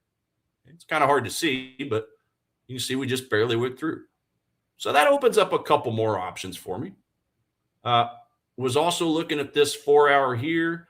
And I think this was the one that might not have given me a whole lot of liquidity. Let's go down to a 1-hour. Yeah, this was the zone, guys, that just didn't really give nothing but average volume. Right? It just didn't give anything great. I didn't have any yellow or red candles on these legs out right here.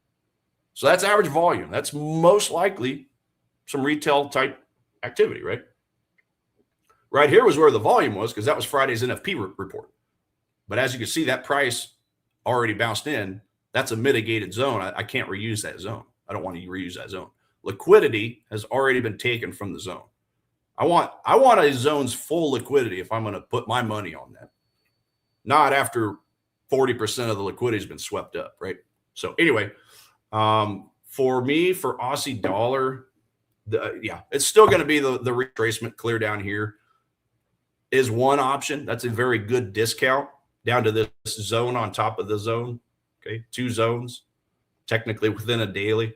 So that's still going to be my favorite. Now, I honestly would prefer that we get something new created over here. You know, the PPI release, it did give us a little bit of liquidity. That's 1 hour. What's 30 minute, 15. Yeah, we got yellow candles, but yeah, if you go all the way down to a 10-minute or a 5-minute, okay, you can see where we did have that 5-10 minutes. That first 5-10 minutes was basically the biggest part of the liquidity from the PPI release today. Obviously, cooler dollar because of that. So Aussie dollar flew up. As far as the structure of these zones, though, let me go down to a 3. Yeah, see, here's the thing. We're having to dig all the way down to smaller time frames. And I'm just not a huge fan of this. I don't see the liquidity picture on my time frames. So as far as I'm concerned, this is just sideways congestion. So I think I just need to see another break, a strong basing structure, a strong leg up. And I don't think we have anything major to help us with that, do we? If we go to tomorrow, we got retail sales, some core numbers, the University of Michigan numbers coming out as well, but they're more medium impact. I don't know. If those numbers just get really disgusting, then that would help, obviously, the case for the Aussie. Give us a big, strong spike to the upside, hopefully. We'll see.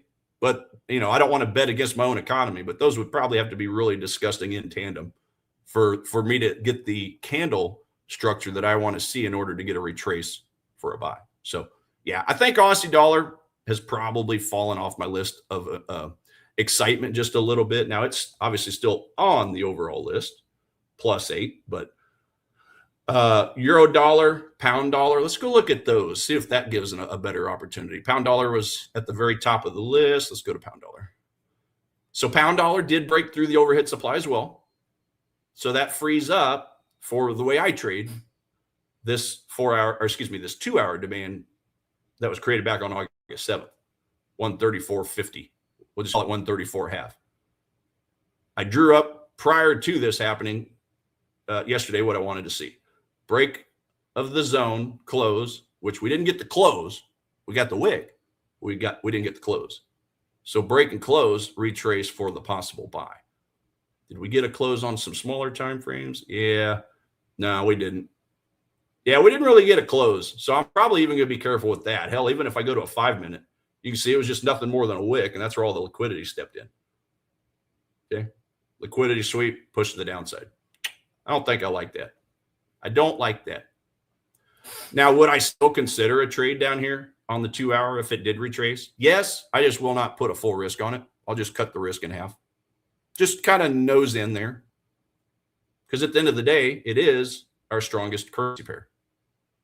So I think I can be I think I can afford to be a little bit more aggressive because of that. While I didn't get the close I wanted, it's still a very strong score, moving pretty nicely. So I'll still keep this alert in mind, the 134.5, just with less risk. Does that make sense? See, depending on how strong a score we get over here on the Edge Finder, oftentimes helps me to know if I can or cannot be a little more aggressive, whether it's a long or a short. If I had a +4 on pound dollar, I'd probably be avoiding that. But because it's giving me a +11, I'm in double digits.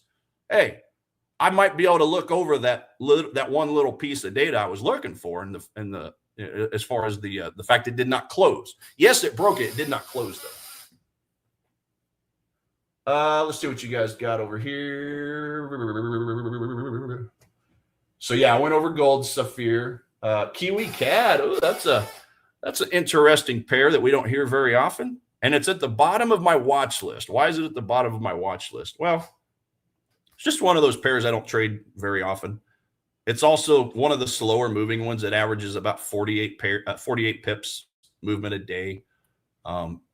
As far as the ATR, again, guys, average true range, it'll help you to know when things are lively or when they're just in the dumps or going slow.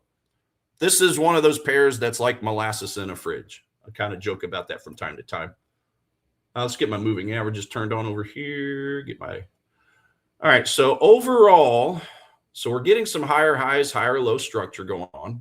We are down in a discount area. You can see I've got a couple zones below this area, but we do have a kind of a, I don't know if I'd want to call this a triple bottom, but I'd at least call this a double bottom, especially if we go to a smaller time frame right here. So for that reason alone, I think there's probably some liquidity underneath. Okay, you guys see me draw this up from time to time. Liquidity here, stop losses. Liquidity here, stop losses. So these are buyers pushing price up. They got to put their stops somewhere. Right here, these are buyers pushing price up, and there's probably a lot more stop losses because they successfully were able to break this structure up here. And some structures back in the past as well. So that's going to be my favorite. If I'm trying to buy Kiwi CAD, now I haven't even looked at the Edge Finder yet, but if I'm just looking at the technical side of this, well, at least I have a 4-hour demand here. I have a 4-hour demand here. But the other challenge we face, if we dig into this zone a little deeper, I don't think the liquidity is that exciting. Let's go double check on a 1-hour. Yeah, my VSA candles up here, green. That's average. I don't like to trade average volume on the leg out. This one down here is blue. That's below average. So yes, I drew this up as a demand zone structure, but the reality is the effort didn't really match result. Not to my liking. Okay. So, but we do have some liquidity under here. And what does Edge Finder tell us? New Zealand. That was New Zealand CAD, right? Yeah, New Zealand CAD. Yeah, I don't even think it's on the bearish side. Okay, so it's just barely on the bearish side. Well, yeah, if we're looking at it on a bearish level, then, well, my EMAs aren't helping and my structures aren't helping. Daily, higher high, higher low. Okay. If we break these structures, if we break through the demand zones to the downside, then that could change things to where I'd be able to flip and start looking bearish, because by then, not only have we broken the structures, we've broken those liquidity pockets, we've broken these light liquidity demand zones, but we've also got our moving average flipping over to the downside at that point. 8 EMA, which is the dark red, is currently above the 21 EMA. So my faster moving average, my faster moving one, is still basically pointing bullish overall. It would have to flip underneath, and that's going to take a day or two to do.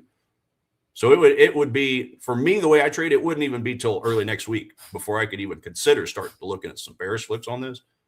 And that's if it jumps through the hoops that I require. The double bottom, liquidity sweeps, the demand zones, take them out, and so on and so forth. So realistically, I'd have to be looking for something like this if I'm just looking at the daily. Okay.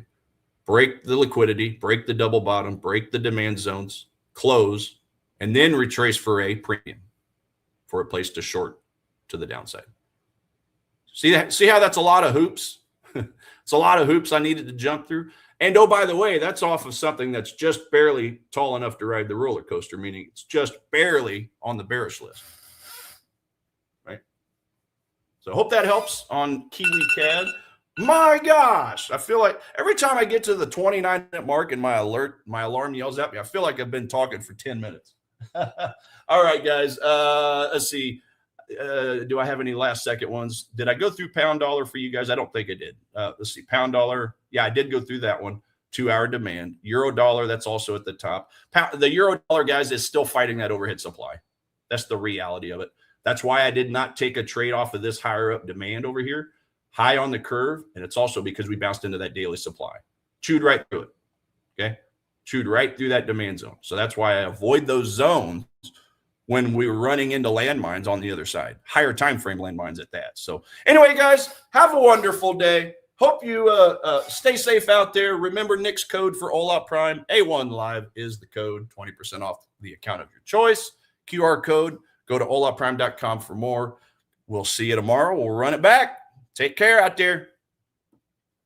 Have you ever wondered how you could find more trades like this gold runner, or the S&P 500 breaking out to all-time highs, or this sell-off in dollar Swiss franc, which was a clean short opportunity?